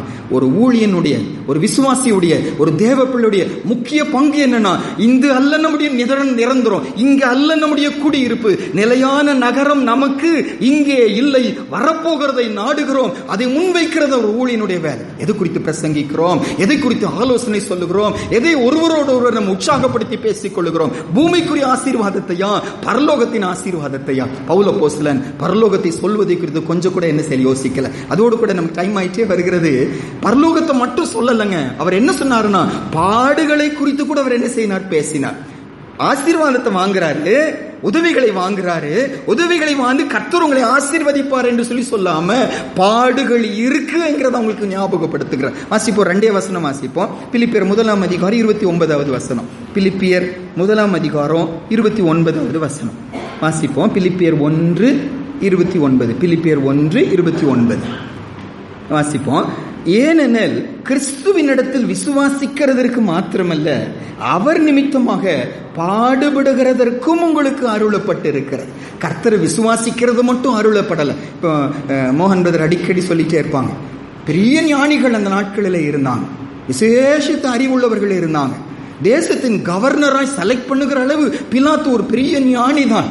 பெரிய தத்துவ ஞானிகள் அந்த நாட்களில் இருந்தாங்க. அவங்களுக்கெல்லாம் இயேசு தன்னை என்ன செய்யலை? வெளிப்படுத்தலை. பேதைகளை போல, மீனவர்கள், படிப்பறிவில்லாதவர்கள், ஞானிகளும் இருந்தாங்க, நிறைய கர்த்தர்கள் ஐஸ்வர்யவான்களும் இருந்தாங்க. ஆனா பெரிய பெரிய உலகத்தின் பரிசுத்தவான்கள், உலகத்தின் மேன்மை உள்ளவர்களுக்கு சத்தியம் வெளிப்படுத்தப்படலை. பாலகர்களுக்கும் குழந்தைகளுக்கும் ஆண்டவர் என்ன செய்தார்? வெளிப்படுத்தினார். இந்த வசனம் என்ன சொல்லுது? அவரை விசுவாசிக்கிறதற்கு அருளப்பட்டிருக்கிறது. இன்னைக்கு நான் ஆண்டவரை விசுவாசிக்கிறேன்னா இது என்னுடைய ஏதோ முயற்சி அல்ல, கர்த்தர் எனக்கு அருளின ஈவு தான் இது. நம்ம விசுவாசிக்கிறோம், ஆண்டவர் கொடுத்த ஒரு கிருபை. அதோடு நிக்காம சொல்றாரு, எப்படி விசுவாசிப்பதற்கு அருளப்பட்டிருக்கிறதோ அதே போல என்னன்னு போட்டிருக்க அந்த வசனத்துல, அவர் நிமித்தமாக பாடுபடுகிறதற்கும் உங்களுக்கு என்ன செஞ்சிருக்கு? அருளப்பட்டிருக்கு. நன்மை வாங்கின பவுல் அப்போஸ்தலன் அவங்கள பார்த்து சொல்றாரு, பாடுகளும் கர்த்தர் கொடுக்கிறார். அருள்னா கிரேஸ் தான். ஆண்டவர் கிருபையா நமக்கு கொடுப்பது, ஆண்டவர் நம்ம நம்பி கொடுப்பது. பாடுகள் வழியா நம்ம ஏசப்பா கொண்டு போகிறார். பாடுகள் வழியா போனாதான் எங்க போக முடியும்? பரமனை போய் சேர முடியும். சிலுவை இல்லை என்றால் சிங்காசனம் இல்லை. சிலுவையின் உபதேசத்தை குறித்து அவங்களோட பேசுகிறத பார்க்கிறோம். தான் லைஃப்ல கூட அவர் சொல்லுகிறாரு, பயங்கரமான பாடுகளுக்குள்ள போறாரு. அவருக்கு ரொம்ப பாடு என்னன்னாங்க, அவர் ஜெயில இருக்காரு சொல்லி தெரிஞ்சு அதை பயன்படுத்தி பலர் என்ன செய்கிறாங்க, அது தவறா என்ன செய்யறாங்க, பயன்படுத்தி அவர் போன இடத்துல எல்லாம் ஊழிய செய்து என்னெல்லாம் செய்யறாங்க. ஆனா பவுல் அப்போஸ்தலன் சொல்லுகிறாரு, இதெல்லாம் இப்படி இருந்தாலும், இதெல்லாம் வித்தியாசமாய் நடந்தாலும், எப்படியாவது கிறிஸ்து என்ன செய்கிறார், அறிவிக்கப்படுகிறார். தன்னுடைய பாடுகள் அந்த இடத்துல சொல்லிட்டு வர்ற. சரி, நம்ம அதை வாசிக்கிறீங்களா? பிலிப்பியர் 1 அதிகாரத்துல 14 வசனம் பாருங்க. 14வது வசனம். பிலிப்பியர் 1 அதிகாரம் 14வது வசனம். பிலிப்பியர் 1 அதிகாரம் 14வது வசனம் வாசிப்போம். சகோதரரில் அநேகர் என் கட்டுகளாலே கர்த்தருக்குள் திடன் கொண்டு பயம் இல்லாமல் திருவசனத்தை சொல்லும்படி அதிகமாய் துணிந்திருக்கிறார்கள். சிலர் பொறாமையினாலும் விரோதத்தினாலும், சிலர் நல் மனதினாலும் கிறிஸ்துவை பிரசங்கிக்கிறார்கள். சிலர் என் கட்டுகளோட உபத்திரவத்தையும் கூட்ட நினைத்து சுத்த மனதோட கிறிஸ்துவை அறியாமல் விரோதத்தினால் அறிவிக்கிறார்கள். சுவிசேஷத்திற்கு நான் உத்தரவு சொல்ல ஏற்படுத்தப்பட்டவன் என்று அறிந்து சிலர் அன்பினாலே அறிவிக்கிறார்கள். இதனால் என்ன? வஞ்சகத்தினாலாவது உண்மையினாலாவது எப்படியாவது கிறிஸ்து அறிவிக்கப்படுகிறார். அதனால் சந்தோஷப்படுகிறேன், இன்னமும் சந்தோஷப்படுவேன். பாடுகள் வருது, உபத்திரம் வருது, கஷ்டம் வருது, வேதனை வருது, நிந்தைகள் வருகிறது. ஆனா அது வேதனையை கொடுக்கல, சந்தோஷப்படு. எனக்கு பாடு வந்துச்சு, உங்களுக்கும் பாடு இருக்கு, ஆயத்தப்படுங்க. சபையை ஆயத்தப்படுத்து. பாருங்க, பவுல் அப்போஸ்தலன் நமக்கு முன்னால் ஆண்டவர் நிறுத்துகிறாரு. பவுல் அப்போஸ்தலன் நமக்கு முன்னால கர்த்தர் வைத்த சத்தியம் என்னன்னா, கிறிஸ்துவுக்குள்ள நான் இருக்கிறேன் என்பதனால எனக்கு பாடுகள் இல்லைன்னு இல்லை, எனக்கு பாடுகள் இருக்கு. ஆனா பாடுகள் மத்தியில கூட நான் என்னவா இருக்கிறேன்? சந்தோஷமா இருக்கேன். நீங்களும் என்ன செய்யுங்க? சந்தோஷமா இருங்க. இரண்டாவது, பெற்றுக்கொண்ட நன்மைக்காக பவுல் அப்போஸ்தலன் நன்றி அறிதல் உள்ளவரா இருந்தாரு. நீங்களும் என்ன செய்யுங்க? நன்றி அறிதல் உள்ளவர்களாயிருங்க, நன்றி உள்ளவர்களாயிருங்க கற்றுக் கொடுக்கிறார். நன்றி பெற்றுக்கொண்ட, நன்மையை பெற்றுக்கொண்ட அவர் அவங்களை மரணத்துக்கு ஆயத்தப்படுத்த யோசிக்கவே இல்லை. மரணம் வரப்போகிறது, கடைசி நாட்கள் வரப்போகிறது, சபையே நீங்க அதுக்கு ஆயத்தப்படுதுங்க. சபையை ஆயத்தப்படுத்தினார். பாடுகளுக்கும் சபை என்ன செய்தார்? ஆயத்தப்படுத்தினார். தீமோத்தேயை குறித்து வாசிக்கிறோம். தீமோத்தேயை குறித்து வாசிக்கும் போது பிலிப்பியர் 2 அதிகாரத்துலங்க, பிலிப்பியர் 2 அதிகாரத்துல 19 வசனத்துல இருந்து நம்ம வாசிப்போம் பாருங்க. 19 23 வரைக்கும் தீமோத்தேயை குறித்து நம்ம வாசிக்கிறோம். பிலிப்பியர் 2 அதிகாரம் 19 வசனத்திலிருந்து 23 வசனம் வரைக்கும் நம்ம சேர்ந்து வாசிப்போம். அன்றியும் நானும் உங்கள் செய்திகளை அறிந்து மன தேறுதல் அடையும்படிக்கு சீக்கிரமாய் தீமோத்தேயுவை உங்களிடத்தில் அனுப்பலாம் என்று கர்த்தராகிய இயேசுவுக்குள் நம்பியிருக்கிறேன். அது ஏனென்றால் உங்கள் காரியங்களை உண்மையாய் விசாரிக்கிறதற்கு என்னை போல மனதுள்ளவன் அவனையன்றி வேறு ஒருவனும் என்னிடத்தில் இல்லை. மற்றவர்கள் எல்லாரும் கிறிஸ்து இயேசுவுக்குரியவைகளை தேடாமல் தங்களுக்குரியவைகளையே தேடுகிறார்கள். தகப்பனுக்கு பிள்ளை ஊழியம் செய்வது போல அவன் என்னுடனே கூட சுவிசேஷத்தின் நிமித்தம் ஊழியம் செய்தான் என்று அவனுடைய உத்தம குணத்தை அறிந்திருக்கிறீர்கள். ஆகையால் என் காரியங்கள் இன்னபடி நடக்கும் என்று நான் அறிந்தவுடனே அவனை அனுப்பலாம் என்று நினைத்திருக்கிறேன். தீமோத்தேயை குறித்து பவுல் அப்போஸ்தலன் இந்த இடத்துல சொல்லக்கூடிய ஒரு சாட்சி, ஒரு ஊழியனுக்கு, ஒரு தேவ பிள்ளைக்கு இது நமக்கு ஒரு பெரிய சேலஞ்சுங்க. தீமோத்தேயை குறித்து பவுல் சொல்லும்போது 20வது வசனத்துல சொல்றாரு, உங்கள் காரியங்களை உண்மையாய் விசாரிக்கிறதற்கு. உங்கள் காரியங்களை உண்மையாய் விசாரிக்கிறதற்கு. இப்போ ஒருத்தர் கஷ்டத்தில் இருக்காங்கன்னு வச்சுக்கோங்க, ஏதோ ஒரு தேவையில் இருக்கிறாங்க. கடமைக்காக விசாரிக்கிறது வேற, கடமைக்காக அழுகிறது வேற, கடமைக்காக போயிட்டு வருவது வேற. பவுல் அப்போஸ்தலன் தீமோத்தேயை குறித்து சொல்லுகிறாரு, அவன் கடமைக்காக விசாரிக்கிறவன் அல்ல, அவன் உண்மையாய் உங்கள் காரியங்களை என்ன செய்கிறவன்? விசாரிக்கிறவன். He is genuinely concerned about you. உங்களை குறித்து உண்மையான ஒரு கரிசனை உள்ளவர் தான் யார்? இந்த தீமோத்தேயு. என்னை பத்தி இந்த வார்த்தை சொல்ல முடியுமா? நான் ஆண்டுடைய பிள்ளையாய் நான் இருக்கும்போது எனக்கு ஆண்டவர் இருக்கிறார், என் தேவையை கர்த்தர் சந்திக்கிறார், என் காரியங்களை அவர் கவனிக்கிறார். ஆனா என்னை சுற்றி ஏராளமான மக்கள் இருக்கிறாங்க, என்னை நன்மை கண்மையை காண்பிக்கிறவங்க யார் என்று கேட்கிறவங்க இருக்கிறாங்க. ஒரு ஹியரிங் இயர்ஸ் தான் உங்களுக்கு தேவை, அவங்க கூட உட்கார்ந்து அவங்க சொல்றதை கேட்கறது தான் தேவை. அப்பேற்பட்ட நேரத்துல நான் கேட்பதும் நான் விசாரிப்பதும். இவர் சொல்லுகிறாரு, உண்மையாய் உங்கள் காரியங்களை அவன் விசாரிக்கிறவன். ஆண்டவரே என்ன அப்படி மாற்றுங்க இயேசுப்பா. மற்றவங்க இப்போ தினகரன் ஐயாவை குறித்து சொல்லும்போது சொல்லுவாங்க, அவருடைய ஒரு மேன்மை என்னன்னா, மற்றவங்க பாரங்களை பார்க்கும்போது கேட்கும்போது அந்த பாரத்தை தன்னுடைய பாரமா என்ன செய்வாராம், எடுத்துக்கொள்வாராம். எடுத்துக்கொண்டு பாரத்தோடு ஆண்டவர் சமூகத்துக்கு என்ன செய்வாராம், போவாராம். பலர் அதனால என்ன செய்தாங்க, அவர் ஆரம்ப நாட்களை குறித்து அவ்வளோ சந்தோஷமா அவ்வளோ பாரத்தோடு கர்த்தருடைய பணி செஞ்சான். இன்னைக்கு என்ன குறித்து இது நம்ம பேசும்போது இது யாருக்கோ என்று சொல்லி எடுத்துக்கொள்ளாம, நான் பேசுகிற நான் எனக்கென்று எடுத்துக்கொள்ளணும், கேட்கிற நம்ம ஒவ்வொருத்தரும் நமக்கென்று எடுத்துக்கொள்ளணும். ஆண்டவரே நானும் உண்மையாய் விசாரிக்கிறவனா மாற்றுங்க. அவங்க கஷ்டத்துல அந்த இடத்துல என்ன வச்சு நான் பார்த்துட்டு அதை புரிந்து கொள்ளுகிறவனா இருக்கணும். நாங்க வேலை செய்யும் போதுங்க எங்களுக்கு கற்றுக் கொடுத்த ஒரு முக்கியமான பாடம் என்னன்னா, நாங்கள் கம்ப்யூட்டர் சர்வீஸ் பண்ற அந்த பகுதியில் அந்த காரியத்தில் நான் ட்ரெயின் பண்ணப்பட்டேன். அப்போ பண்ணப்படும் போது எங்கள் நாட்கள் ரொம்ப எத்தனையோ வருஷம் முன்னால், மேபி 30 வருஷத்துக்கு முன்னால்னு வச்சுக்கோங்களேன், அல்ல 30 வருஷம் முன்னால், 35 வருஷம் முன்னால், அன்றைக்கெல்லாம் கம்ப்யூட்டருங்கிறது எல்லாரால வாங்க முடியும். இன்றைக்கி எல்லார் கையில் இருக்குது. அன்றைக்கெல்லாம் அப்படி இல்லை, பெரிய பெரிய கம்பெனிஸ் மட்டும்தான் வாங்க முடியும். அப்போ அவங்களுடைய காரியங்கள் எல்லாம் பிரச்சனை இருக்கும்போது நாங்கள் போகிறோம், அதை சரிப்படுத்துகிறோம். அப்போ எங்களுக்கு என்ன கற்றுக் கொடுத்தாங்கன்னா, இந்த கம்ப்யூட்டர்ல பிரச்சனை ஆனதுனால அவங்க டென்ஷன்ல இருப்பாங்க, அவங்க துக்கத்துல இருப்பாங்க, கோபத்துல இருப்பாங்க. அந்த நேரத்துல உங்களை கோபப்பட்டு பேசுவாங்க, உங்களை திட்டுவாங்க, என்ன வேணா செய்வாங்க. நீங்க புரிந்து கொள்ளணும்னா, put yourself in the customer's shoe. அந்த கஸ்டமர் இருக்கிற இடத்துல உன்னை வச்சு நீ அதை பாரு. உங்களால என்ன செய்ய முடியும், அதை நீங்க புரிந்து கொள்ள முடியும். இல்லாட்டி கோபம் வந்துடும். நான் செய்ய தானே வந்திருக்கேன், ஏன் கோவப்படுறீங்க, கொஞ்சம் பொறுமையா பேசுங்க. நீங்க கோவப்பட்டீங்கன்னா பிரச்சனை பெருசாயும். அப்படி இல்லாம அந்த இடத்துல உங்களை வச்சு பாருங்க, உங்களால என்ன செய்ய முடியும், புரிந்து கொள்ள முடியும். பவுல் அப்போஸ்தலன் தீமோத்தேயை குறித்து சொல்லும்போது, அவன் உண்மையா என்ன செய்கிறவன், இஸ் ஜெனியூன்லி இன்ட்ரெஸ்டட். உண்மையா உங்க காரியத்துல அவன் கரிசனை உள்ளவன் என்று சொல்லி சொல்லுகிறான். என்ன குறித்து இந்த சாட்சி சொல்லப்படணுமே. உண்மையாய் கரிசனை உள்ள ஒரு ஊழியன், உண்மையாய் கரிசனை உள்ள ஒரு தகப்பன், உண்மையாய் கரிசனை உள்ள ஒரு சகோதரி என்று சொல்லி நம்மை குறித்து சாட்சி சொல்ல முடியும். அதோடு நிக்காம 20வது வசனத்துல சொல்றாரு, உங்கள் காரியங்களை உண்மையாய் விசாரிக்கிறதற்கு என்னை போல மனதுள்ளவன் அவனை என்று யாருமே இல்லை. பவுல் சொல்றாரு, என்ன போல மனசு இவனுக்கு இருக்கு. இவருக்கும் அவருக்கும் 40 வருஷம் வயசு வித்தியாசங்க. அவருக்கு 60 வயசு, இவருக்கு 20 வயசு. சின்ன பையன், பேரம் போல இவர், பையனை போல இவர். அவர் சொல்றாரு, எனக்கு ஒரு காரியத்தை குறித்து என்ன மனது இருக்கிறதோ அதே மனது யாருக்கு இருக்கிறது, தீமோத்தேயுக்கு இருக்கிறது. வசனத்தை எடுத்துக்கொள்ளும் போது இது யார் சொல்லுகிறான், பவுல் சொல்லுகிறாங்க, தீமோத்தேயு சொல்லுகிறாங்க, பேதுரு சொல்லுகிறாங்க சொல்லி சொல்லாம இது யார் பேசுகிறான், ஆவியானவர் பேசுகிறாரு. அப்ப ஆவியானவர் என்னை குறித்து சொல்ல முடியுமா, என்னை போல மனது உள்ளவன் இவன் என்று சொல்லி சொல்ல முடியுமா. தன் மேன் ஆஃப்டர் காட்ஸ் ஹார்ட், தன்னுடைய இருதயத்துக்கு ஏற்றவனாய் கண்டேன் என்று சொல்லி தாவீதை குறித்து சொன்னார். அந்த ஏற்றவனாய் கண்டேன் என்கிற வார்த்தைக்கு அர்த்தம் என்னன்னா, நான் என்ன யோசிப்பேனோ அதுதான் என் தாவீது என்ன செய்வான், யோசிப்பான். இங்க தீமோத்தேயுக்கு குறித்து பவுல் சொல்லுகிறாரு, என்னை போல மனதுள்ளவன். ஆண்டவரே எங்களுக்கும் உம்மை போல ஒரு மனதை எங்களுக்கு தாங்க, உம்மை போல கரிசனை எங்களுக்கு தாங்க.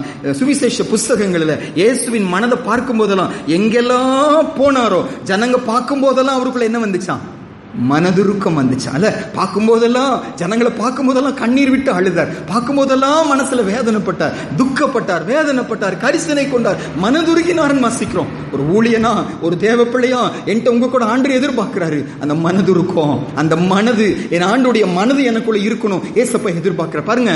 ஏசப்பாட்ட வரும்போது ஆண்டவர் மதத்தை மாற்றுவது இல்லை. நல்லா புரிந்து கொள்ளணும், ஆண்டவர் மதத்தை மாற்றுவது இல்லை. ஆண்டு என் மனதை என்ன செய்கிறாரு, மாற்றுகிறார். சுயநலமா இருக்கிற பாருங்க. அந்த இடத்துல இந்த பிலிப்பியர் 2ஆம் அதிகாரத்துல 21ஆம் வசனத்துல மற்றவர்களுக்கும் இந்த தீமோத்தேயுக்கு ஒரு வித்தியாசத்தை அங்கு சுட்டி காட்டுகிறார். 21ஆம் வசனம், மற்றவர்கள் எல்லாரும், அதாவது பிலிப்பியர் 2:21, மற்றவர்கள் எல்லாரும் கிறிஸ்து இயேசுவுக்கு உரியவைகளை தேடாமல் தங்களுக்கு உரியவைகளையே தேடுகிறார்கள். மற்றவர்களுக்கும் தீமோத்தேயுக்கு வித்தியாசம் என்ன, மற்றவர்கள் தங்களுக்கு உரியவைகளை மட்டும்தான் என்ன செய்வாங்க, தேடுவாங்க. ஆனா தீமோத்தேயு அப்படி இல்ல. உங்க மேல ஜெனியூனா இன்ட்ரெஸ்ட் உள்ளவங்க, உங்க மேல உண்மையான கரிசனை உள்ளவங்க, சுயநலமற்றவன், தன்னை குறித்து அவன் யோசிக்க மாட்டாங்க, உங்களை குறித்து யோசிக்கிறவன் என்று சொல்லி சொல்லுகிறான். ஆண்டவரே எங்களையும் அப்படி மாற்றுங்க சுவாமி, எங்களையும் அப்படி மாற்றுங்க. ஒரு நடந்த சம்பவம், ஒரு சிலருக்கு இது நல்லா தெரிஞ்சிருக்கும். தாயப்பன் அப்படின்னு ஒருவரை குறித்து ஒரு நாள் முன்னால நம்ம ரொம்ப கேட்டோம். அவங்க இருக்காங்களா என்னன்னு சொல்லி எனக்கு தெரியாதுங்க. அவங்க பையன் கம்ப்யூட்டர் லைன்ல படிச்சாரு. படிச்சு அமெரிக்காவை ஏதோ ஒரு தேசத்துக்கு நல்ல சம்பளத்தில் வேலை கிடைச்சிருச்சு. வேலைக்கு போயிட்டாரு. ஐடி ஃபீல்டில் நல்ல சம்பளத்தில் வேலைக்கு போயிருக்காரு. 1 மாசம் 2 மாசத்துக்குள்ள செய்தி வருகிறது, அவருக்கு பலவீனம் ஆயிடுச்சு, பிரெயின் அஃபெக்ட் ஆனவரா, ஒண்ணுமே செய்ய முடியாதவரா, ஹாஸ்பிட்டல் அட்மிட் பண்ணியிருக்காங்க, வாங்கய்யான்னு சொல்லியிருக்காங்க. 1 மாசம் சம்பளம் கூட ஒருவேளை வாங்கல, போய் 1 மாதத்துக்குள்ள செய்தி வருகிறது, டோட்டலி வித்தியாசமான நிலைமையில ஆயிட்டாங்க, ஹாஸ்பிட்டல் அட்மிட் பண்ணியிருக்கோம் வாங்கன்னு சொல்லி. இவரு போறாரு, ஹாஸ்பிட்டல் உட்கார்ந்து கொள்ளுகிறாரு, வெளியே உட்கார்ந்துட்டு இருக்கிறாங்க, என்ன செய்யறாங்க என்ன பண்றாங்கன்னு சொல்லி தெரியல. ஆசையா மகனை படிக்க வச்சாங்க, ஆசையா அமெரிக்க தேசத்துக்கு அனுப்பினாங்க, அங்க போய் உட்கார்ந்து கொண்டு இருக்கிறாங்க, என்ன செய்வதுன்னே தெரியாது, புது தேசம், புது ரூல்ஸ், காசு கஷ்டம், எல்லா சூழ்நிலைகளில இருக்கிற காசெல்லாம் செலவு பண்ணி படிக்க வச்சு அமெரிக்காவுக்கு அனுப்பிச்சாச்சு. அங்க உட்கார்ந்துட்டு இருக்கும்போது அழுது கொண்டு வேதனையோடு அழுது உட்கார்ந்துட்டு இருக்கும்போது அந்த வழியில் ஒருத்தர் வந்தாராம், அவரை பார்த்து பேசினாராம். அவர் இந்தியரா இருந்தாராம். இந்தியரா இருந்ததுனால என்னங்கய்யான்னு கேட்டாங்களாம். இப்படி ஒரு பிரச்சனை, அதனால வந்திருக்கிறேன்னு சொல்லி சொன்னாங்களாம். நீங்க வர முடியுமா, எங்க இடத்துக்கு நீங்க வர முடியுமா அப்படின்னு சொல்லி சொன்னாங்களாம். என்னன்னு புரியலையே, இந்தியரா இருந்ததுனால அவரோடு கூட போனாங்களாம். அங்க போய் நிறுத்தி ஒரு 20 பேர் உட்கார்ந்துட்டு இருக்கிறாங்களாம். 20 பேர் அந்த இடத்துல, அது பிரேயர் ஹால்னு அவருக்கு தெரியாது, கூட்டிட்டு போறாங்க. 20 பேர் நடுவில் அவங்கள உட்கார வச்சு அந்த கூட்டிட்டு போன பிரதர் இவங்க பிரச்சனை எங்க எல்லாத்துக்கும் கூட சொல்றாங்க. 20 பேருக்கு சொல்லுகிறாங்க. 20 பேர் சொல்லுகிறாங்க. எல்லாருமா சேர்ந்து கை கோத்து அவருக்காக கண்ணீரோடு ஜெபம் பண்ணாங்களா. அமெரிக்க தேசத்துல இந்த ஒரு யாருன்னே தெரியாது, இவங்களை கூட்டிட்டு போய் இவங்க பிரச்சனையை சொல்லி 20 பேர் சேர்ந்து உட்கார்ந்து கை கோத்து ஜெனியூனா உண்மையா கண்ணீரோடு இவருக்காக பாரத்தோட அழுகிறாங்க. இது அவரை அசைச்சிருச்சான். இவர் வித்தியாசமான ஒரு நபர், இயேசு தெய்வம் இல்ல, இது வெளிநாட்டு தெய்வம் என்றெல்லாம் பேசிக்கொண்டு இருந்த ஒரு மனுஷன், வித்தியாசமா நடந்தவர். அங்க போகும்போது அவர் ஒரு மாதிரி வித்தியாசமாயிட்டு அவர் சொல்றாரு, அப்புறம் எழுதுகிறாரு, நானும் ரொம்ப பக்தி உள்ளவன், ஏதோ ஒரு பக்தர், அவர் ரொம்ப பக்தி உள்ளவன், ஆனா என்னுடைய பக்தி எல்லாம் எனக்காகத்தான் இருக்கும். நான் சாமிட்டு போய் அழுது இருக்கிறேன், இவங்களை விட பயங்கரமா அழுது இருக்கிறேன். நான் எனக்காக அழுது இருக்கிறேன், என் மகனுக்காக அழுது இருக்கிறேன், என் மனைவிக்காக அழுது இருக்கிறேன். சினிமா துறையில இருந்தவர், என் துறை நல்லா இருக்கணும், என்னுடைய காட்சி என்னுடைய பிசினஸ் நல்லா இருக்கணும், கண்ணீரோடு அழுது இருக்கிறேன். ஆனா மற்றவங்களுக்காக அழுகிற ஒருவர் இருப்பாங்கன்னா அது வேற யாரும் இல்ல, ஏசப்பா. பிள்ளைங்க மட்டும்தான் மற்றவங்களுக்காக என்ன செய்வாங்க, அழுவாங்க. தங்களை குறித்து யோசிக்காம அந்த காரியம் அவரை தொட்டுச்சு. ஆண்டவர் கிரியை செய்ய ஆரம்பிச்சாரு. நாட்கள் மாறினது. இந்த மகனை ஆண்டவர் திரும்பியும் நல்ல பலப்படுத்தினாரு. இந்தியாவுக்கு வந்தாங்க. இன்னைக்கு அந்த தாயப்பன் எங்கேயோ போயிட்டு இருந்தவர் ஆண்டுடைய ஊழியனா என்ன செய்கிறாரு, உலகம் எங்கும் ஆண்டவரை பயன்படுத்தினார். அந்த மனது தன்னை குறித்து யோசிக்காம, தன்னை குறித்து அழாம மற்றவங்க அழுதாங்க பாருங்க. ஆண்டவர் தீமோத்தேயை நம்ம முன்னால நிறுத்தி சொல்லுகிறாரு, தீமோத்தேயோ தனக்குரியவைகளை தேடாமல் கர்த்தருக்குரியவைகளையே தேடுகிறானே. நானும் நீங்களும் ஆணுடைய அன்பை ருசி பார்த்த நானும் நீங்களும் இன்னைக்கு நம்முடைய பாரம் என்ன, என்னுடைய ஏக்கம் என்ன? இப்பவும் ஏன் குடும்பம், ஏன் பிள்ளைங்க, ஏன் பிரச்சனை தான் கேட்கிறோமா? வெளியே அழுது கொண்டிருக்கிற நபர்கள் ஏராளமா இருக்கிறாங்க. கொஞ்சம் நீங்க பேச ஆரம்பிச்சீங்கன்னாங்க உள்ள வெடிச்சு போயிருவாங்க. நிம்மதி இல்ல, சமாதானம் இல்ல. நம்ம நினைக்கிறோம் காசு சமாதானம் கொடுக்கும் சொல்லி, நம்ம நினைக்கிறோம் நிறைய மாளிகைகள் இருந்த சந்தோஷம் இருக்கு, இல்லவே இல்லை. நீங்க போய் கேட்டு பாருங்க, அது சந்தோஷம் உங்களுக்கு கொடுக்கல. கொஞ்சம் அவங்களோடு அந்த இணைந்து நீங்க பேச ஆரம்பிச்சீங்கன்னா கதற ஆரம்பிச்சிருவாங்க. எனக்கு உங்களுக்கும் மற்றவங்க மேல கரிசனை இருக்கிறதா? ஒரு தேவ பிள்ளை தீமோத்தேயை நமக்கு முன்னால நிறுத்தி சொல்லுகிறாங்க, அவனுக்கு என்னை போல ஒரு மனது, தனக்குரியவைகளை தேடாமல் கர்த்தருக்குரியவைகளை தேடுகிற ஒரு மனுஷன், அவன் உத்தம குணமுள்ளவன் என்று சொல்லுகிறான். அடுத்தது பிலிப்பியர் 2ஆம் அதிகாரத்துல எப்பாப்ரோதீத்துவை குறித்து கொஞ்சம் பார்க்க போறோங்க. பெரிய பிரசங்கம் போல இருக்கும். என்னோட கூட நீங்க ஒத்துழைங்க, நான் எவ்வளவு சீக்கிரம் முடிக்க முடியுமோ முடிக்க பிரயாசப்படுகிறேன். என்னோட கவனிங்க. இந்த வசனம் வாசிக்கும் போதெல்லாம் ஆண்டவரே என்னையும் நீங்க அப்படி என்ன செய்யுங்க, நீங்க மாற்றுங்க. நான் இந்த பகுதி தியானிச்சுட்டே வரும்போது நான் நிறைய எழுத ரொம்ப தயங்கினேன். ஆண்டவர் பெரிய பிரசங்கமா போயிட்டே இருக்கிறத எப்படி பேச முடியும்னு சொல்லி. ஆனா என் உள்ளத்துல ஆண்டவர் என்ன போட்டாரோ நான் சொல்லாம உங்களை என்ன செய்ய மாட்டேன், நான் விட மாட்டேன். சரியாங்க? ஒருவேளை இது கடைசி வாய்ப்பா கூட என்ன செய்யலாம் இருக்கு, எனக்கும் கடைசி வாய்ப்பா இருக்கலாம், இதை கேட்கிற யாருக்கோ என்னவா இருக்கலாம், இது கடைசி வாய்ப்பா இருக்கலாம். மனம் திரும்ப ஒரு சான்ஸ், ஆண்டவர் நம்மை மாற்ற ஒரு நேரமா இது கண்டிப்பா. எப்பாப்ரோதீத்துவை குறித்து வாசிக்கிறோம். எப்பாப்ரோதீத்துவை குறித்து எடுத்துக்கொள்ளலாம் பாருங்க. பிலிப்பியர் 2ஆம் அதிகாரம் 25 கடைசி வரைக்கும் இந்த எப்பாப்ரோதீத்துவை குறித்து சொல்லப்பட்ட ஒரு சில காரியங்கள் நம்ம வாசிப்போம். பிலிப்பியர் 2:25 வாசிப்போம். மேலும் என் சகோதரனும் உடன் வேலையாளும் உடன் சேவகனும் உங்கள் ஸ்தானாபதியும் என் குறைச்சலுக்கு உதவி செய்தவனுமான எப்பாப்ரோதீத்துவை உங்களிடத்தில் அனுப்ப வேண்டும் என்று எண்ணினேன். அவன் உங்கள் எல்லார் மேலும் வாஞ்சை உள்ளவனும் தான் வியாதிப்பட்டதை நீங்கள் கேள்விப்பட்டதினாலே மிகவும் வியாகுலப்படுகிறவனுமாய் இருந்தான். அவன் வியாதிப்பட்டு மரணத்திற்கு சமீபமாய் இருந்தது மெய்தான், ஆகிலும் தேவன் அவனுக்கு இறங்கினார். அவனுக்கு இறங்கினதும் அல்லாமல் துக்கத்தின் மேல் துக்கம் எனக்கு உண்டாகாதபடிக்கு எனக்கும் இறங்கினார். ஆகையால் நீங்கள் அவனை மறுபடியும் கண்டு சந்தோஷப்படவும் என் துக்கம் குறையவும் அவனை அதிசீக்கிரமாய் அனுப்பினேன். ஆனபடியினாலே நீங்கள் கர்த்தருக்குள் மிகுந்த சந்தோஷத்தோடு அவனை ஏற்றுக்கொண்டு இப்படிப்பட்டவர்களை கனமாய் எண்ணுங்கள். ஏனெனில் நீங்கள் எனக்கு செய்ய வேண்டிய ஊழியத்திலே உங்கள் குறைவை நிறைவாக்கும்படிக்கு அவன் தன் பிராணனையும் எண்ணாமல் கிறிஸ்துவின் ஊழியத்தின் நிமித்தம் மரணத்திற்கு சமீபமாய் இருந்தான். ஏறத்தாழ 10 வித்தியாசமான குணாதிசயங்கள் இந்த சின்ன பகுதியில் எப்பாப்ரோதீத்துவை குறித்து ஆண்டவர் நமக்கு முன்னால வைக்கிறார். முதல் காரியம் என்ன போட்டிருக்குன்னாங்க, என் சகோதரன் அப்படிங்கிற. எங்க வாசிக்கிறோம்? 25ஆம் வசனம் ஆரம்பிப்பது பாருங்க. மேலும் என் சகோதரன் அப்படிங்கிற, என் சகோதரன் அப்படிங்கிற. நல்ல கவனிங்க. இந்த எப்பாப்ரோதீத்துவின் இடத்துல நான் என்னை வைத்து என்னை குறித்து இந்த சாட்சி சொல்ல முடியுமா? என்னை குறித்து பவுல் அப்போஸ்தலன் போல இருக்கிற ஒரு தேவ மனுஷங்க என்னை குறித்து இவன் என் சகோதரன் என்று சொல்லி என்னை குறித்து சொல்ல முடியுமா என்று கேள்வி கேட்டு பார்க்கணும். பாருங்க, நம்ம கர்த்தருக்குள்ள வந்ததுக்கு அப்புறங்க நம்முடைய உறவு என்னவா மாறுகிறதுனா, நம்ம எல்லாரும் கிறிஸ்துவுக்குள்ள என்னவா இருக்கோம்? We are brothers and sisters in Christ. நம்ம கிறிஸ்துவுக்குள்ள என்னவா இருக்கோம்? சகோதரர்களும் சகோதரிகளுமாய் நாம் இருக்கிறோம். அவர் நம்முடைய தகப்பன், அவருடைய பிள்ளைங்க. நம்ம ஒரு சிலர் முன்னால பிறந்துட்டோம், ஒரு சிலர் பின்னால பிறக்கிறோம், அவ்வளவுதான். நம்ம எல்லாரும் கிறிஸ்துவுக்குள்ள என்னவா இருக்கோம்? சகோதரனும் சகோதரியுமாய் இருக்கிறோம். ஆண்டவருடைய பெரிய பாக்கியம் என்னன்னா, அவர் நம்மளை பார்த்து வசனம் என்ன சொல்லுது? என்னை சகோதரன் என்று சொல்லி சொல்ல அவர் என்ன செய்யலையா? என்ன வாசிக்கிறோம்? வெட்கப்படுகிறது இல்லையா? என்னை போய் சகோதரன் என்று சொல்லி சொல்ல ஆண்டவர் என்ன செய்கிறது இல்ல? வெட்கப்படுகிறது இல்ல. ரொம்ப நாள் முன்னால இந்த தேவி ஸ்டோர் பக்கத்துல நம்ம கூடிக்கொண்டு இருக்கும் போதுங்க, ஒரு சகோதரிய அடிக்கடி வழியில பார்ப்போம். தலை சரியில்லை, பைத்தியம் பிடிச்சவங்க, கத்துவாங்க, சத்த போடுவாங்க, கல் வீசுவாங்க, பொருட்களை எடுப்பாங்க, அங்க என்னெல்லாம் செய்வாங்க. அப்போ அங்க இருக்கிறவங்க அவங்க மேல என்ன செய்தாங்க? அன்பு காட்டினாங்க. அவங்க உள்ள கூப்பிட்டாங்க, அவங்கள தலையெல்லாம் முடியெல்லாம் வெட்டி விட்டாங்க, அவங்கள அன்பு காட்டி டெய்லி வர ஆரம்பிச்சாங்க. அந்த அம்மா அவங்க தலையெல்லாம் கிளீன் பண்ணி அவங்களை சுத்தப்படுத்தி நல்ல ட்ரெஸ் போட்டு விட்டுட்டு, ஆனால் இருக்க மாட்டாங்க, தங்க மாட்டாங்க, போயிடுவாங்க. ஆனால் டெய்லி வர ஆரம்பிச்சாங்க, அன்பு காட்டினாங்க, பேச ஆரம்பிச்சாங்க.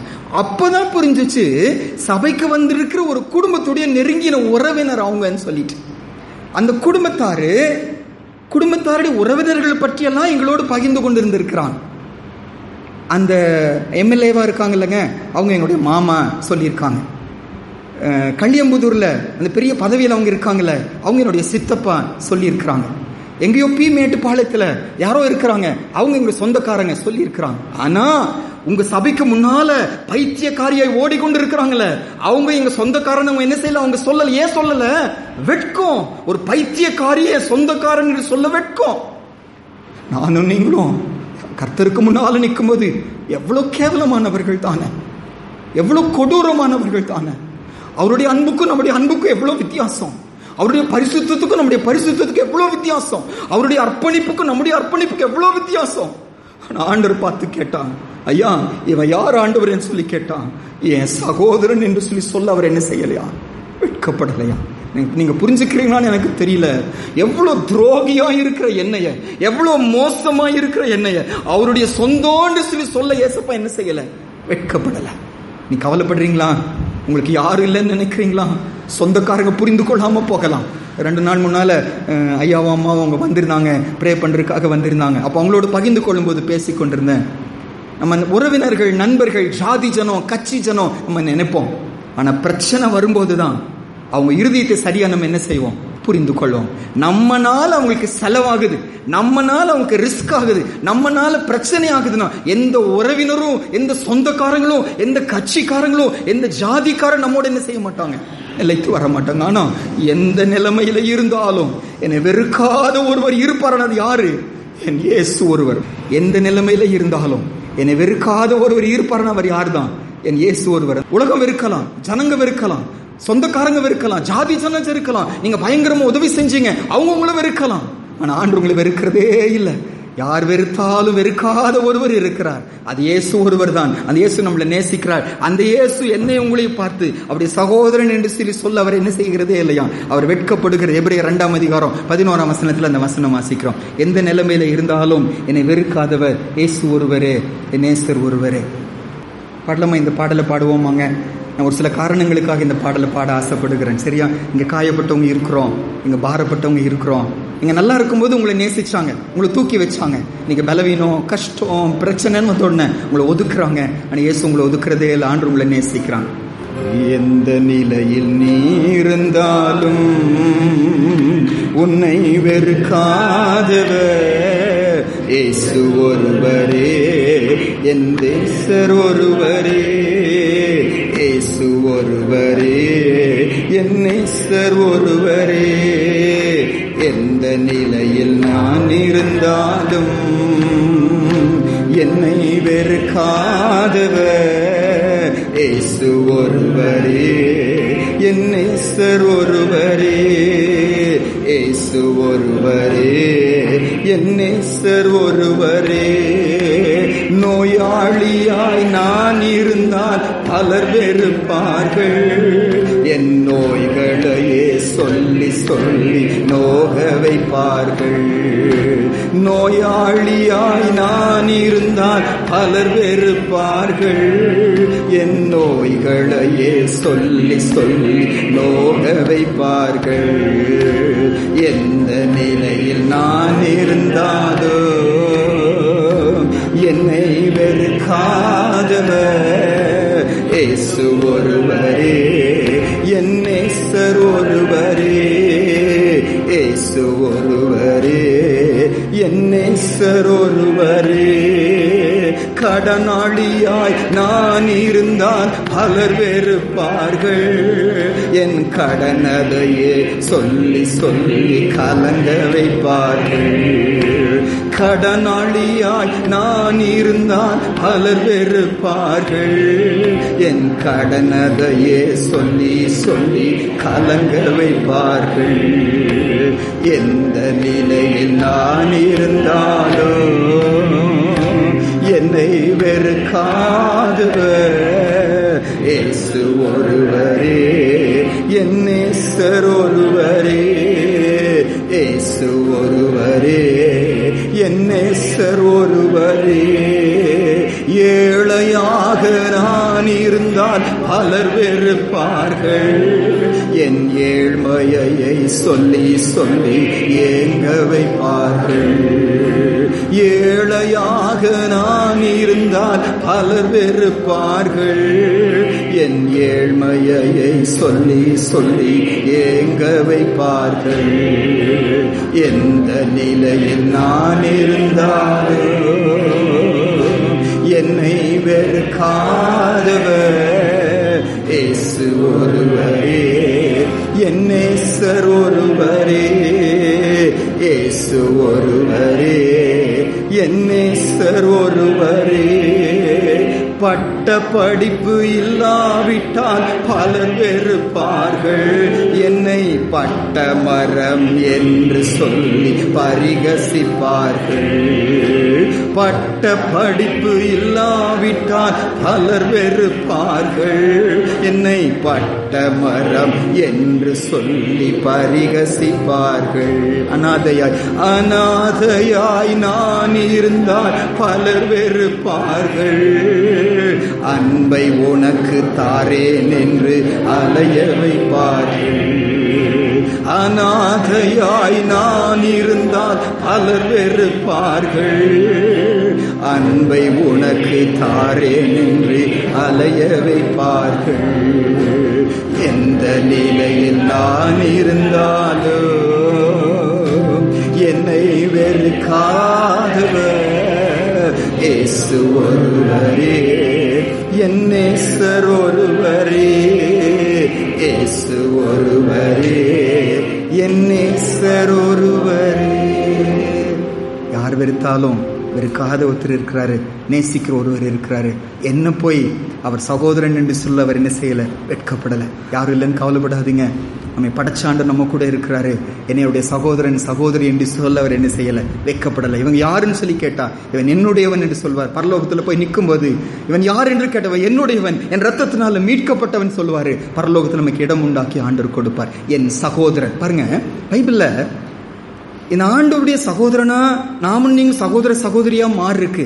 பைபிள் கொடுக்கிற ஒரு கண்டிஷன் என்னன்னா, நம்ம வாசிப்போம் மத்தேயு புஸ்தகம் 12ஆம் அதிகாரத்துலங்க, ஆண்டவர் இந்த பூமியில இருக்கும்போது அவரோடு கூட பிறந்த சகோதர சகோதரிகள் இருந்தாங்க.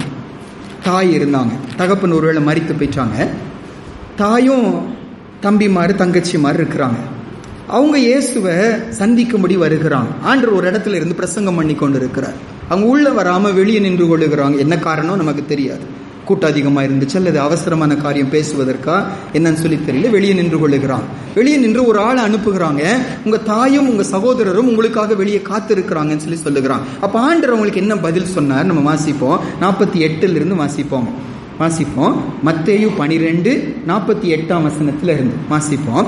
தம்மிடத்தில் இப்படி சொன்னவனுக்கு அவர் பிரதியுத்தரமாக, என் தாயார் யார், என் சகோதரர் யார் என்று சொல்லி தம்முடைய கையை தமது சீஷர்களுக்கு நேரே நீட்டி, இதோ என் தாயும் என் சகோதரரும் இவர்களே, பரலோகத்தில் இருக்கிற என் பிதாவின் சித்தத்தின்படி செய்கிறவன் எவனோ அவனே எனக்கு சகோதரனும் சகோதரியும் தாயுமாய் இருக்கிறான் என்றான்.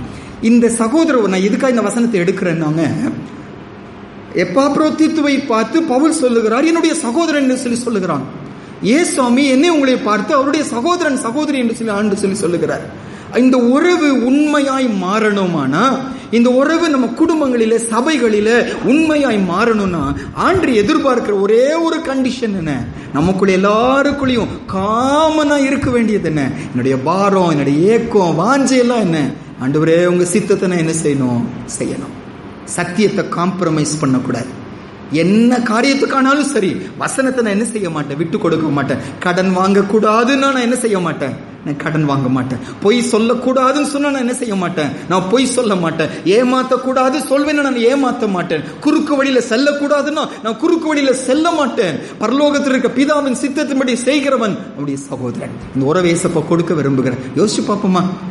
ஒருவேளை நம்ம நினைக்கலாம், வசனம் எப்படி சொல்லுது, ஆனா யாருமே என்ன நேசிக்கிறது இல்லையே, சபையில என்ன நேசிக்கிறது இல்லையே நம்ம நினைப்போம். யார் மேல குறை போடாம, என்கிட்ட தான் குறை இருக்கு, நான் பரலோகத்திற்கு பிதாவின் சித்தத்தின்படி நான் என்ன செய்யல, நான் செய்யல, அதனால இந்த உறவுக்குள்ள என்ன அவங்க பார்க்கல, அந்த உணர்வோடு என்னோடு கூட அவங்க வரவில்லை. ஐயா எங்களை நீங்க மாற்றுங்க. எப்பாப்ரோதீத்துவை குறித்து சொல்லப்பட்ட அடுத்த காரியம் ஃபாஸ்டா பார்த்துட்டு வந்துடலாம். பிலிப்பியர் 2ஆம் அதிகாரத்துல நம்ம என்ன தியானிக்கிறோம், நாங்க இப்படி நம்ம வாழ்க்கை அப்படி இருக்கா, நம்மை குறித்து இப்படி சாட்சி சொல்ல முடியுமா? பிலிப்பியர் 2ஆம் அதிகாரம் 25வது வசனம். பிலிப்பியர் 2ஆம் அதிகாரம் 25வது வசனம் வாசிப்போமாங்க. என் சகோதரனும் உடன் வேளையாள். இரண்டாவது நான் விளக்க டைம் இல்லை எனக்கு, சொல்லிட்டு மட்டும் வந்துடுறேன். பவுல் அப்போஸ்தலன் அவ்வளவு பெரிய தேவனுடைய மனுஷன், இந்த எப்பாப்ரோதீத்துங்கிற ஒரு சின்ன மகனை பார்த்து சொல்றாரு, சபை விசுவாசியை பார்த்து சொல்றாரு, காசு கொடுத்து அனுப்பப்பட்ட ஒருவரை பார்த்து சொல்றாரு, ஒரு மெசஞ்சரா எடுபடி வேலைக்காக பயன்படுத்தப்பட்டவர் போல இருந்த எப்பாப்ரோதீத்துவை பார்த்து சொல்றாரு, என் உடன் வேளையா. நாங்க எல்லாரும் யாருக்கு வேலைக்காரங்க, நாங்க கிறிஸ்துவுக்கு வேலைக்காரங்க. கிறிஸ்துவுக்கு ஊழியக்காரங்கிற பெயர், உண்மையான ஊழியக்காரங்க என்ன அர்த்தம், ஆங்கிலத்தில் சர்வெண்ட் அர்த்தம். என்ன சர்வெண்ட்? ஆண்டவருக்கு வேலை செய்கிறவர்கள், சபைக்கு வேலை செய்கிறவர்கள், மற்றவங்களுக்கு வேலை செய்கிறவர்கள். நானும் ஒரு வேலையாள், எப்பாப்ரோதீத்தும் ஒரு வேலையாள். இந்த உணர்வு எனக்கு இருக்கணும், நான் ஆண்டவருடைய வேலைக்காரன். அப்போ உங்க எஜமான் யாரு? இயேசு எங்கள் எஜமான். நம்முடைய எஜமான், என்னுடைய மாஸ்டர் யாரு? இயேசு எங்க மாஸ்டர். நாங்கள் எல்லாம் உடன் வேலையாட்களாய் இருக்கிறோம் என்று சொல்லி சொல்லுகிறோம். அடுத்தது என்ன வாசிக்கிறோம்? உடன் சேவகன். உடன் சேவகன். பவுல் அப்போஸ்தலன் தீமோத்தேயை பார்த்து சொல்லும் போதுங்க, 2 தீமோத்தேயு 2ஆம் அதிகாரம் 3ஆம் வசனத்துல, கிறிஸ்துவுக்குள் நல்ல போர் சேவகனா நீ என்ன செய்ய, தீங்கு அனுபவிங்கிறார். அவர் தேவ பிள்ளைக்கு பைபிள் கொடுக்கிற ஒரு பெயர் என்னன்னா, we are soldiers. நம்ம கிறிஸ்துங்கிற சேனையில நானும் நீங்களும் என்னவா இருக்கிறோம், சோல்ஜரா இருக்கிறோம், போர் சேவகர்களா இருக்கிறோம்.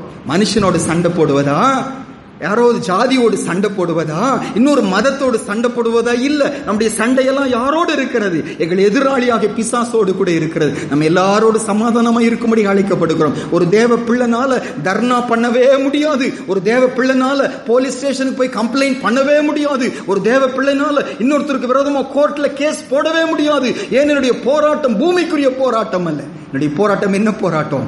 ஆவிக்குரிய போராட்டம். ஒரு பிரச்சனை வந்துருச்சுன்னா அது மனுஷன்ட்ட கொண்டு போக போகிறது இல்ல, ஆண்டட்ட போறோம். ஆண்டட்ட போராடுகிற போர் சேவர்கள் நானும் நீங்களும் என்று சொல்லி வாசிக்கிறோம். இந்த எப்பாப்ரோதீத்து என்னை போல உடன் சேவகன் என்று சொல்லி சொல்லுகிறான். அடுத்தது வாசிக்கிறோம் இந்த பிலிப்பியர் 2:25 வசனத்துல, என் சகோதரன், நம்ம சகோதரர்களா இருக்கிறோமா?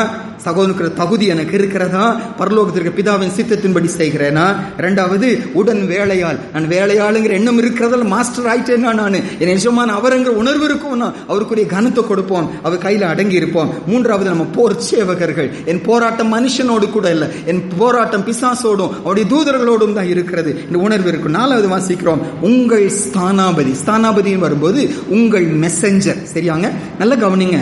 நான் இதை கொஞ்சம் எடுத்து பார்த்துட்டு இருந்தேன். நீங்க உங்க பைபிள்ல கடைசி பேஜுக்கு இப்ப எடுக்க வேண்டாம், நீங்க டைம் இருக்கும்போது, பெரிய பைபிள் இருக்கும்போது கடைசியில ஒரு மேப் வருங்க. அந்த மேப்ல நீங்க கவனிச்சு பாருங்க, ரோமாபுரிக்கும் இந்த பிலிப்பி பட்டணத்துக்கு அதுக்கு இருக்கிற அந்த தூரத்தை அந்த மேப்ல வச்சு கொஞ்சம் நீங்க பார்க்க முடியும். கணக்குப்படி இப்ப கூட கூகுள் மேப்ல போடுறாங்கல்ல, நான் சும்மா இப்ப டிஸ்டன்ஸ் பிட்வீன் ரோம் அண்ட் பிலிப்பி அப்படின்னு சொல்லி போட்டேன். கூகுள் மேப்ல வந்திருக்கிறது என்ன வருதுன்னா 1215 கிலோமீட்டர் அப்படின்னு வருகிறது. இப்போ லெவல்ல இந்த பிலிப்பி பட்டணத்திலிருந்து ரோமாபுரிக்கு போறோம் எவ்வளவு கிலோமீட்டரா? 1217 என்னமோ, ஏறத்தாழ 1300 கிலோமீட்டர். சென்னையிலிருந்து ஒரிசா, நாங்க இருந்தோம் பாருங்க, சென்னையிலிருந்து ஒரிசா போகிற தூரம் 1300 கிலோமீட்டர். அன்னைக்கு ட்ரெயின் இல்ல, அன்னைக்கு வசதிகள் இல்ல, நடந்து போனோம், கழுத மேல போனோம், ஏதோ குதிரை மேல போனோம். அவங்களதான் அவங்க சொல்லுகிறாங்க 7 வாரங்கள் செல்லுமா, 7 வாரங்கள் பிரயாணமாய் போவதற்கு செல்லுமா. நீங்க பிலிப்பியர் நிருபத்தை பொறுமையா வாசிப்பீங்கன்னா 5 தடவை இந்த பிரயாணங்கள் மேற்கொள்ளப்படுகிறது.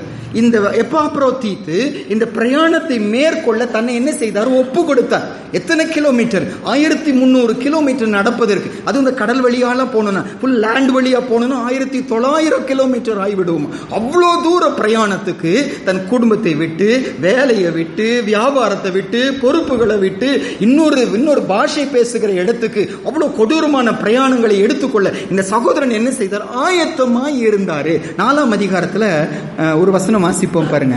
அதே அதிகாரத்தில் பிலிப்பியர் 4ஆம் அதிகாரத்துல 18ஆம் வசனம் வாசிப்போம். அதாவது எப்பாப்ரோதீத்து அவங்களுக்கு காசு கொடுத்தது அந்த இடத்துல நம்ம பார்ப்போம். உதவி செஞ்சாங்க, கஷ்டத்துல அவர் உதவி செய்தார். வாசிப்போமாங்க 4:18. எல்லாம் எனக்கு கிடைத்தது, பரிபூர்ணமும் உண்டாயிருக்கிறது. உங்களால் அனுப்பப்பட்டவைகளை சுகந்த வாசனையும் தேவனுக்கு பிரியமான உகந்த பலியுமாக எப்பாப்ரோதீத்துவின் கையில் வரப்பற்றி கொண்டபடியால் நான் திருப்தி அடைந்திருக்கிறேன். அந்த சபையார் அவருக்கு செய்ய வேண்டிய உதவிகளை கையில கொண்டு வந்து இந்த எப்பாப்ரோதீத்து மூலம் என்ன செஞ்சிருக்காங்க? கொடுத்து அனுப்பிச்சிருக்கிறாங்க. அப்ப எப்பாப்ரோதீத்து இந்த பிரயாணத்துக்கு, இந்த வேலைக்கு தன்னை என்ன செய்ய சந்தோஷமா என்ன செய்தார்? ஒப்பு கொடுத்தார். வேற ஒண்ணும் இல்ல, போய் அவங்க கொடுக்கிற பொருளை கொண்டு போய் ஒரு கொரியர் மாதிரி கொண்டு போய் கொடுத்துட்டு வர்றது, அவ்வளவுதான். அந்த பிரயாணத்துல அவருக்கு என்ன ஆயிடுச்சா? நீங்க கீழே வாசிக்கும் போது பலவீனமாச்சு. எந்த அளவு பலவீனமாயிருச்சுன்னா மரணமே வர்ற அளவுக்கு என்ன ஆயிடுச்சு? அவருக்கு பலவீனமாயிருச்சு. அப்படியா இருந்தாலும் இந்த பணிக்கென்று சந்தோஷமா தன்னை என்ன செய்தார்? அவர் ஒப்பு கொடுத்தார். கேள்வி கேட்டு பார்க்கணும் நான் நீங்களும். பெரிய பெரிய காரியங்களை சந்தோஷமா நம்ம என்ன செய்வோம்? நம்ம செய்வோம். பெரிய காரியங்களை செய்ய சொன்னா செய்வோம், சின்ன காரியங்களை செய்ய சொன்னா நான் செய்வேனா? சரி, நம்மளை பார்த்து சொல்றாங்க, பிரதர் நான் ஊழியம் செய்ய விரும்புகிறேன், நான் ஊழியம் செய்ய ஆசைப்படுறேன்னு சொல்லி சொல்றாங்க. சரி வாங்க, கொஞ்சம் இடத்துல நீங்க கூட்டுங்க அப்படின்னு எப்படி இருக்கும்? சரியாங்க, வாங்க இந்த இடத்துல கொஞ்சம் கூட்டி வைங்க, நான் சந்தோஷமா எடுத்துக்கொள்வேனா? அல்லது நான் ஊழியம் செய்ய எவ்வளவு படிச்சிருக்கேன், எவ்வளவு வசனம் எனக்கு தெரியும், என்னை பிரசங்கிக்க பயன்படுத்தாம கூட்ட பயன்படுத்தினாங்கன்னு கோபப்படுவேனா? எப்பாப்ரோதீத்து அப்படி செய்யவில்லை. நல்ல தேவ மனுஷன், அவரை குறித்து வாசிக்கும்போது நல்ல சாட்சி. ஆனா அப்பேற்பட்ட ஒரு சாட்சிய, ஒரு மெசஞ்சரா, ஒரு எடுபடி வேலை செய்கிறவனா, அதுவும் பக்கத்துல இல்ல, 1300 கிலோமீட்டர், 7 வாரங்கள் அன்றைக்கு பிரயாணம். ஏறத்தாழ 2 மாசம் நடந்து போனோம், கழுத மேல போனோம், குதிரை மேல போனோம், கப்பல்ல போனோம். அப்படி கொடூரமான பிரயாணங்கள் வழியா போவதற்கு தன்னை ஒப்பு கொடுத்தார். இன்னைக்கு நானும் நீங்களும் ஆண்டவருக்காக எதை செய்யும் ஆயத்தமா?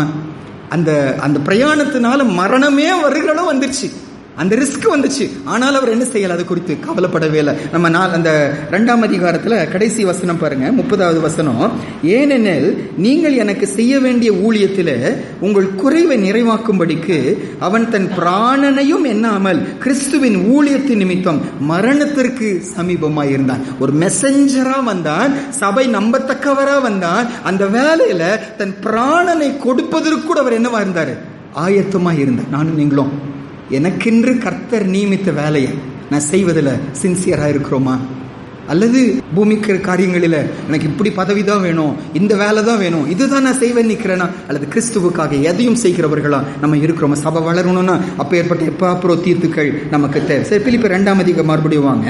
பிலிப்பியர் 2ஆம் அதிகாரம் 25ஆம் வசனத்துல, என் சகோதரன், உடன் வேலையால், உடன் சேவகன், உங்கள் ஸ்தானாபதி. அடுத்தது வாசிக்கிறோம், என் குறைச்சலுக்கு உதவி செய்தவனுமான எப்பாப்ரோத்தீத்து. என் குறைச்சலுக்கு அவன் என்ன செய்தான், உதவி. அப்படின்னு என்ன அர்த்தம் தெரியுமாங்க? நிறைய தடவை நம்முடைய உதவி டைம்லி உதவியா இல்லாம போயிடும். அந்த நேரத்துல உதவி நமக்கு தேவை. இயேசுவை குறித்து வாசிக்கும் போது, ஏற்ற நேரத்துல சகாயம் செய்யும் கிருபை அடையும்படி கிருபாசன தண்டை வாங்கன்னு வாசிக்கும். அப்ப ஆண்டவர் யாருன்னா, ஏற்ற நேரம் தூக்கி எடுக்கிற ஒரு தேவன், ஏற்ற நேரம் சகாயம் செய்கிற ஒரு தேவன். சரியான நேரம் ஆண்டு செய்வார். லேட்டும் பண்ண மாட்டாரு, அவசரமும் பட மாட்டார். சரியான நேரம் உதவி செய்வார். இந்த எப்பாப்ரோத்தீத்துவை குறித்து பவுல் சொல்லும் போது, எனக்கு குறைச்சல் வந்த நேரம் சரியா எனக்கு என்ன செய்தான், உதவி செய்தான். ஆண்டவரே, அப்பேற்பட்ட மக்களா எங்களை மாற்றுங்க. நேற்று தான் பேப்பர்ல பார்த்தேங்க. எந்த ஊருன்னு மறந்துட்டேன்.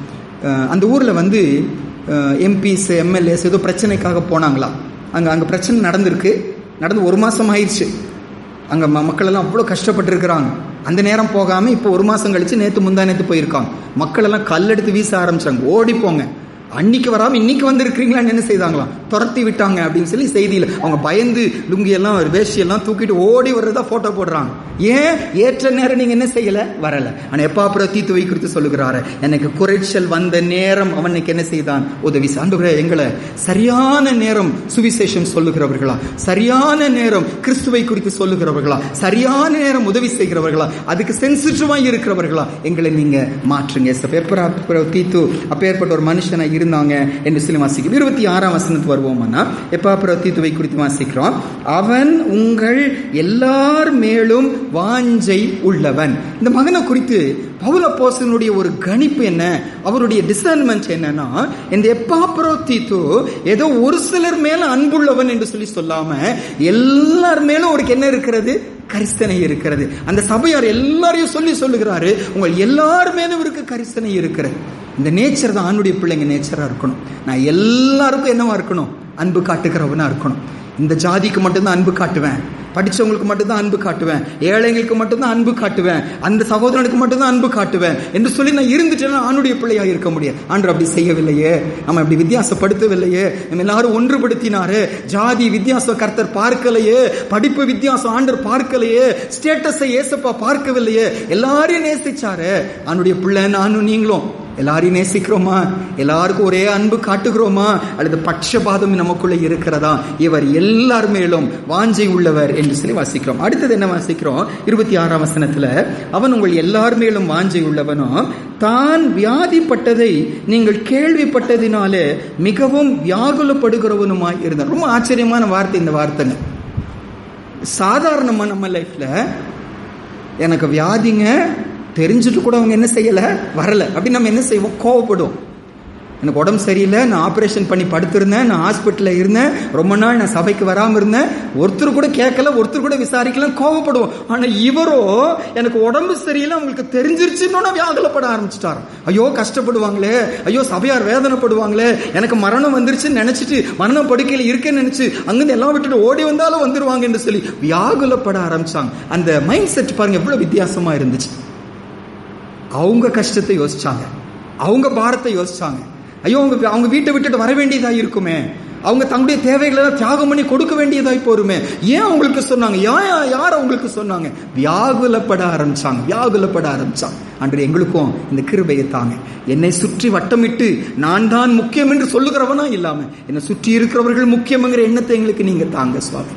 ஆண்டவரே, என்ன மாற்றுங்க. பைபிளுடைய மைய வசனம் என்று சொல்லி எதை சொல்லுவாங்கன்னா, மனுஷர் உங்களுக்கு எவைகளை செய்ய விரும்புகிறீர்களோ அவைகளையே நீங்கள் அவர்களுக்கு செய்யுங்கள். லூக்கா புஸ்தகத்துல மனுஷர் உங்களுக்கு எப்படி செய்ய வேண்டும் என்று விரும்புகிறீர்களோ அப்படியே அவர்களுக்கு செய்யுங்க. நான் வேதனையோடு இருக்கும்போது என்னை புரிந்து கொள்ளணும்னு நான் நினைக்கிறேன். நான் ஆபத்துல இருக்கும்போது எனக்கு துணை செய்யணும்னு நான் நினைக்கிறேன். நான் வியாதியில படுத்து இருக்கும்போது என்னை வந்து விசாரிக்கணும்னு நினைக்கிறேன். ஏசப்பா சொல்றாரு, நீ அதை மற்றவர்களுக்கு செய்ய என்று சொல்லி ஆண்டவர் கற்றுக் கொடுக்கிறார். ஆண்டவரே, எப்பாப்ரோதீத்து அப்படி இருந்தாராம். தான் வியாதியை குறித்து அவங்க கேள்விப்பட்டுட்டாங்கன்னு பயங்கரமா டென்ஷன் ஆயிட்டாராம். அதனாலதான் பவுல் அப்போஸ்தலன் அவசரமா அங்கிருந்து அவர் அனுப்புகிறார். சுகமானவங்க நீங்க போங்க, அங்கெல்லாம் அழுதுட்டு இருக்காங்க, வேதனையோடு இருக்காங்க, நீங்க போங்கன்னு சொல்லி எப்பாப்ரோதீத்துவை அனுப்பினார். எப்பாப்ரோதீத்துவோட இருதயம் அன்று எங்களுக்கும் தாங்க ஏசப்பா, என்னை யாரும் கேட்கல, என்னை யாரும் விசாரிக்கலங்கிறது ஒரு செல்ஃபிஷான இருதயம். ஐயோ அவங்களுக்கு தெரிஞ்சிட்டுனா அவங்க கஷ்டப்படுவாங்களே, வேண்டாம் அவங்களுக்கு சொல்லாதீங்க, அவங்களுக்கு தெரிய வேண்டாம் அப்படின்னு சொல்லி சொல்லுகிறது தேவனுடைய இருதயம். அந்த ஒரு இருதயத்தை எங்களுக்கு நீங்க தாங்க ஏசப்பா. அது மாத்திரமல்ல, அடுத்தது வாசிக்கிறோம் 27ஆம் வசனத்துலங்க. 27ஆம் வசனத்துல, அவன் வியாதிப்பட்டு மரணத்திற்கு சமீபமாய் இருந்தது மெய்தான். இந்த வசனத்தை யோசிச்சு பார்ப்பீங்கன்னாங்க, நிறைய தடவை ஆணுடைய பிள்ளையாய் நான் இருப்பேனானா எனக்கு என்ன வரக்கூடாது, வியாதி வரக்கூடாது அப்படிதான் நம்ம நினைப்போம் இல்லைங்க. ஆணுடைய பிள்ளையா இருந்துட்டு எனக்கு வியாதி வரக்கூடாது. ஆனா நல்ல தேவ மனுஷன், நல்ல கர்த்தருடைய பிள்ளை பவுல் அப்போஸ்தலன் அவரை குறித்து கமெண்ட் பண்றாரு, அப்ரிஷியேட் பண்றாரு. அந்த சகோதரனுக்கு சும்மா சாதாரணமான வியாதி வரல. என்ன வியாதியா?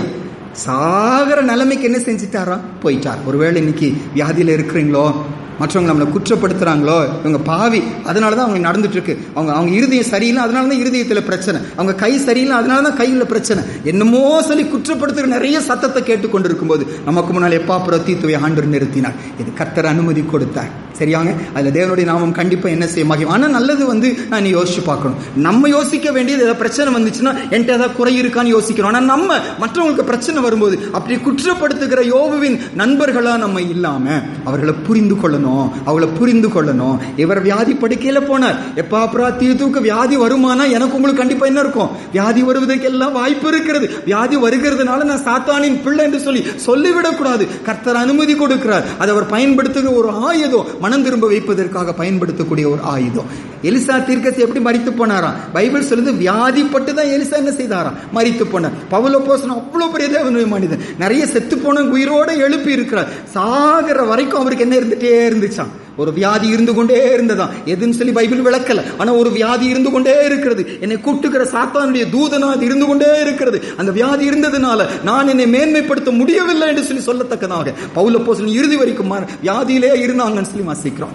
ஆண்டவரே, இந்த வியாதியை குறித்து எங்க சிந்தனையை நீங்க மாற்றுங்க. வியாதிப்பட்ட ஒருவரை குற்றப்படுத்துகிற பார்வை எங்களை மாற்றுங்க. நாங்க சரியாகணும், ஆயத்தமாகணும். ஆனா அது குற்றப்படுத்துகிறோம்னா நம்ம இருந்து விடக்கூடாதுன்னு வாசிக்கிறோம். அது மாத்திரமல்ல, 29ஆம் வசனத்துக்கு வருவோம். பிலிப்பியர் 2ஆம் அதிகாரம் 29வது வசனத்துல வசிப்போமாங்க.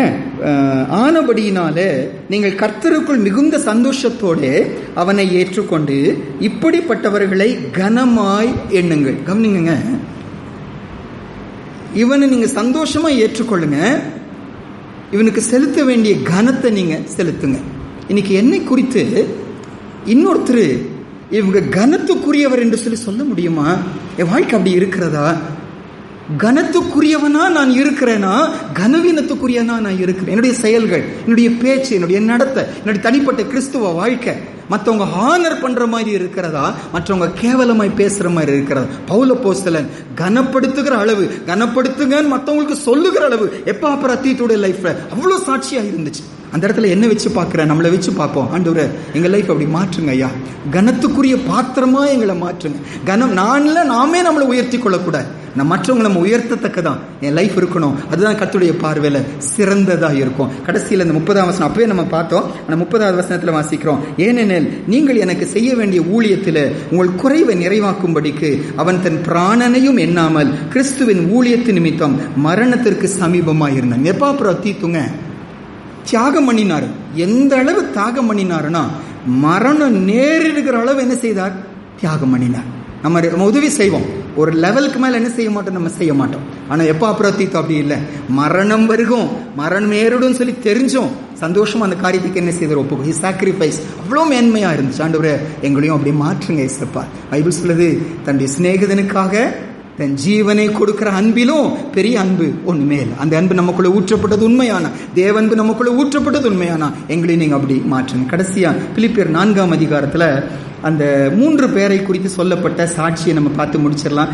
2ஆம் வசனமும் 3வது வசனம் மட்டும் நம்ம வாசிப்போம். அதை வாசிச்சு நம்ம முடிச்சிருவோம். பிலிப்பியர் 4ஆம் அதிகாரம் 2ஆம் வசனமும் 3வது வசனமும் வாசிப்போமா. கர்த்தருக்குள் ஒரே சிந்தையாய் இருக்க ஏயோதியாளுக்கும் சிந்திக்கையாளுக்கும் புத்தி சொல்லுகிறேன். அன்றும் என் உத்தம கூட்டாளியே, அவர்களுக்கு உதவியாய் இருக்கும்படி உன்னையும் வேண்டிக் கொள்ளுகிறேன். அவர்கள் கிளேமந்தோடும் மற்ற என் உடன் வேலையாட்களோடும் கூட சுவிசேஷ விஷயத்தில் என்னோடே கூட மிகவும் பிரயாசப்பட்டார்கள். அவர்களுடைய நாமங்கள் ஜீவ புஸ்தகத்தில் எழுதியிருக்கிறது. 3 பேருடைய பெயர்கள் சொல்லப்படுகிறது. யார் யாரு? ஏயோதியாள், சிந்திக்கையாள், கிளெமெண்ட் சொல்லி இந்த 3 பேரை குறித்து சொல்லப்படுகிறது. ஒவ்வொரு பேருக்கும் அர்த்தம் உண்டு. அது ரொம்ப அழகான ஒரு ஸ்டடியா இருக்கும். நமக்கு டைம் இல்லை அதுக்கு பார்க்கறதுக்கு. ஆனா இவங்களை குறித்து சொல்லப்பட்ட ஒரு சாட்சி என்னன்னாங்க, பவுல் அப்போஸ்தலன் இந்த லெட்டர் எழுதும் போது சொல்றாரு, அவங்களுக்கு என்ன உதவி தேவையோ அந்த உதவி நீங்க செய்யுங்கன்னு சொல்லுகிறார். பவுல் சொல்லத்தக்கவர்களாக அவங்க லைஃப் என்ன செஞ்சிச்சு இருந்துச்சு. அது மாத்திரமல்ல, அடுத்தது சொல்லுகிறாரு, அவங்கள பத்தி சொல்ல அந்த வார்த்தை மட்டும் கவனிச்சுட்டு வாங்க. 3வது வசனத்துடைய 2வது பகுதியில, என் உடன் வேலையாட்களோடும் கூட சுவிசேஷ விஷயத்தில் என்னோடே கூட மிகவும் பிரயாசப்பட்டார்கள். இவர்களை குறித்து சொல்லப்பட்ட சாட்சி இவர்கள் பிரயாசப்பட்டார்கள். பிரயாசம் வரும்போது நான் நிறைய தடவை சொல்லியிருக்கேன். இந்த பிரயாசம் என்பது என்னுடைய லிமிட்டை தாண்டி செய்வது தாங்க. என்னுடைய லிமிட்டை தாண்டி செய்வது தான். என்னால் இந்த கீபோர்டை என்ன செய்ய முடியும்? தூக்க முடியும். கீபோர்டை என்னால் தூக்கிட முடியும். என்னால் இந்த பெட்டியை கண்டிப்பாக என்ன செய்ய முடியும்? நகர்த்துறதே எனக்கு கஷ்டம். இந்த பெட்டியை என்னால் என்ன செய்ய முடியாது? தூக்க முடியாது. எவ்வளோ கிலோ இருக்கும்ன்றது, இதோடைய வெயிட் 20 கிலோ. இந்த 20 கிலோ என்னால் கண்டிப்பாக என்ன செய்ய முடியாது? தூக்க முடியாது.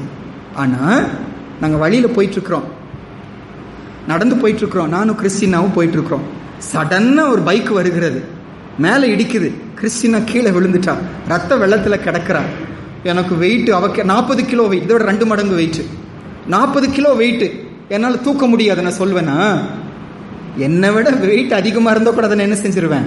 தூக்கிடுவேன். ஏசப்பா தூக்கின சிலுவையோட வெயிட் 175 கிலோவாம். 175 கிலோவா ஏசப்பா தூக்குன அந்த சிலுவையோட வெயிட். 40 கிலோ வெயிட்டை என் பொண்ணு 20 கிலோ இந்த டப்பாவை என்னால் தூக்க முடியாது. ஆனா 40 கிலோ என் பொண்ணு ரத்த வெள்ளத்துல கிடக்குறா, அடிபட்டு கிடக்குறா. அவளை தூக்குவதற்கு நான் என்ன செய்ய மாட்டேன்? யோசிக்க மாட்டேன். வெறும் தூக்குவது மட்டும் இல்ல, ஓடி கூட நான் போவேன். ஏன்? அன்பு. அதுக்கு பேர் தான் என்னது? பிரயாசம். அதான் தெசலோனிக்கே சபையில சொல்லும்போது, உங்க விசுவாசத்தை கிரியையில காட்டுகிறீங்க, உங்க நம்பிக்கையை பொறுமையில காட்டுகிறீங்க, உங்க அன்பை பிரயாசத்துல காட்டுகிறீங்க. அப்ப இந்த 3 பேரை குறித்து பைபிள் சொல்லுகிற ஒரு சாட்சி என்ன? அவர்கள் பிரயாசப்பட்டார்கள். எதுக்கு பிரயாசப்பட்டார்கள்? வசனம் சொல்லுது, சுவிசேஷத்திற்காக என்ன செய்தார்கள்? பிரயாசப்பட்டார்கள். சுவிசேஷ பணி செய்வதற்காக. என்ன சுவிசேஷம்? என்ன அர்த்தம்? இந்த சத்தியம் தெரியாம ஏராளமான பேர் வெளியே இருக்கிறான்.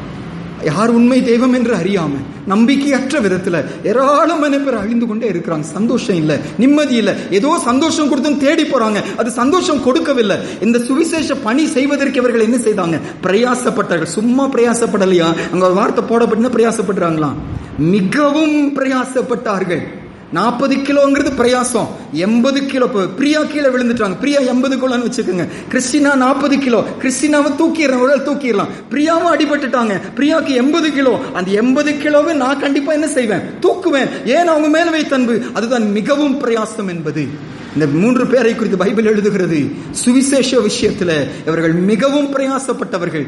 சும்மா சொல்லல, என்னோடு கூட. யாரோடு கூட? பவுல் அப்போஸ்தலன் எந்த அளவு வெறித்தனமா வாழ்ந்தாரோ, எந்த அளவு பாரமா பணி செய்தாரோ, எனக்கு ஈக்குவலா இந்த கிளமெந்து, இந்த சிந்திக்கையாள், இந்த ஏயோதியாள் என்னோடு கூட சேர்ந்து சுவிசேஷ விஷயத்துல மிகவும் பிரயாசப்பட்டார்கள். என்ன குறித்து என்ன சாட்சி சொல்ல போறாங்க? இவங்க பிரயாசப்படுகிறாங்க, காசுக்காக பிரயாசப்படுகிறாங்க. அதுவா நம்மை குறித்து சாட்சி. இவங்க பிரயாசப்படுகிறாங்க, படிப்புக்காக பிரயாசப்படுகிறாங்க. இவங்க பிரயாசப்படுகிறாங்க, சொந்த வீட்டுக்காக பிரயாசப்படுகிறாங்க. இவங்க பிரயாசப்படுகிறாங்க, இந்த பூமிக்காக பிரயாசப்படுகிறாங்க. அது அல்ல சபையின் சாட்சி. நான் பிரயாசப்படணும், மிகவும் பிரயாசப்படணும். எதற்காக? சுவிசேஷத்துக்காக பிரயாசப்படுகிறவனா? ஆண்டவரே எங்களை மாற்றுங்க. கடைசியா அவங்கள பத்தி சொல்லப்பட்ட சாட்சி அவர்களுடைய நாமங்கள். அப்படிதான் வாசிக்கிறோம். பிலிப்பியர் 4ஆம் அதிகாரம் கடைசி வசனத்துல அவருடைய நாமங்கள் பெயர்கள் ஜீவ புஸ்தகத்துல எழுதி இருக்கிற. என்ன ஒரு நம்பிக்கை, என்ன ஒரு உறுதி பாருங்க. அவர்களை ஆண்டு சொல்லி சொல்றாரு, உங்கள் பெயர்கள் பரலோகத்துல எழுதப்பட்டு இருக்கிறது என்று சொல்லி சொல்லுவாங்களா? நம்மை குறித்து இந்த சாட்சி சொல்ல முடியுமா?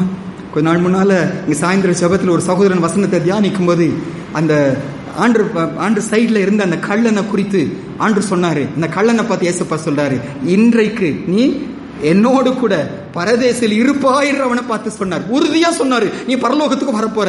பிரதர் அண்ட் சிஸ்டர், நானும் நீங்களும் ஆண்டுடைய பாதத்தில் இன்னைக்கு வந்திருக்கிறோம். கிளேமந்தை குறித்து, ஏயோதியாளை குறித்து, சிந்திக்கியாளை குறித்து லூக்கா 10:20 வசனத்துல தன்னுடைய சீஷர்களை குறித்து, இதுக்காக எல்லாம் நீங்க சந்தோஷப்படாதீங்க, உங்கள் பெயர்கள் பரலோகத்தில் எழுதப்பட்டதுனால சந்தோஷப்படுங்க சொல்லி சொன்னாரு. என் பெயர் பரலோகத்தில் எழுதப்பட்டு இருக்கிறதா? என் பெயர் பரலோகத்தில் எழுதப்பட்டு இருக்கிறதா? நல்ல கவனிங்க.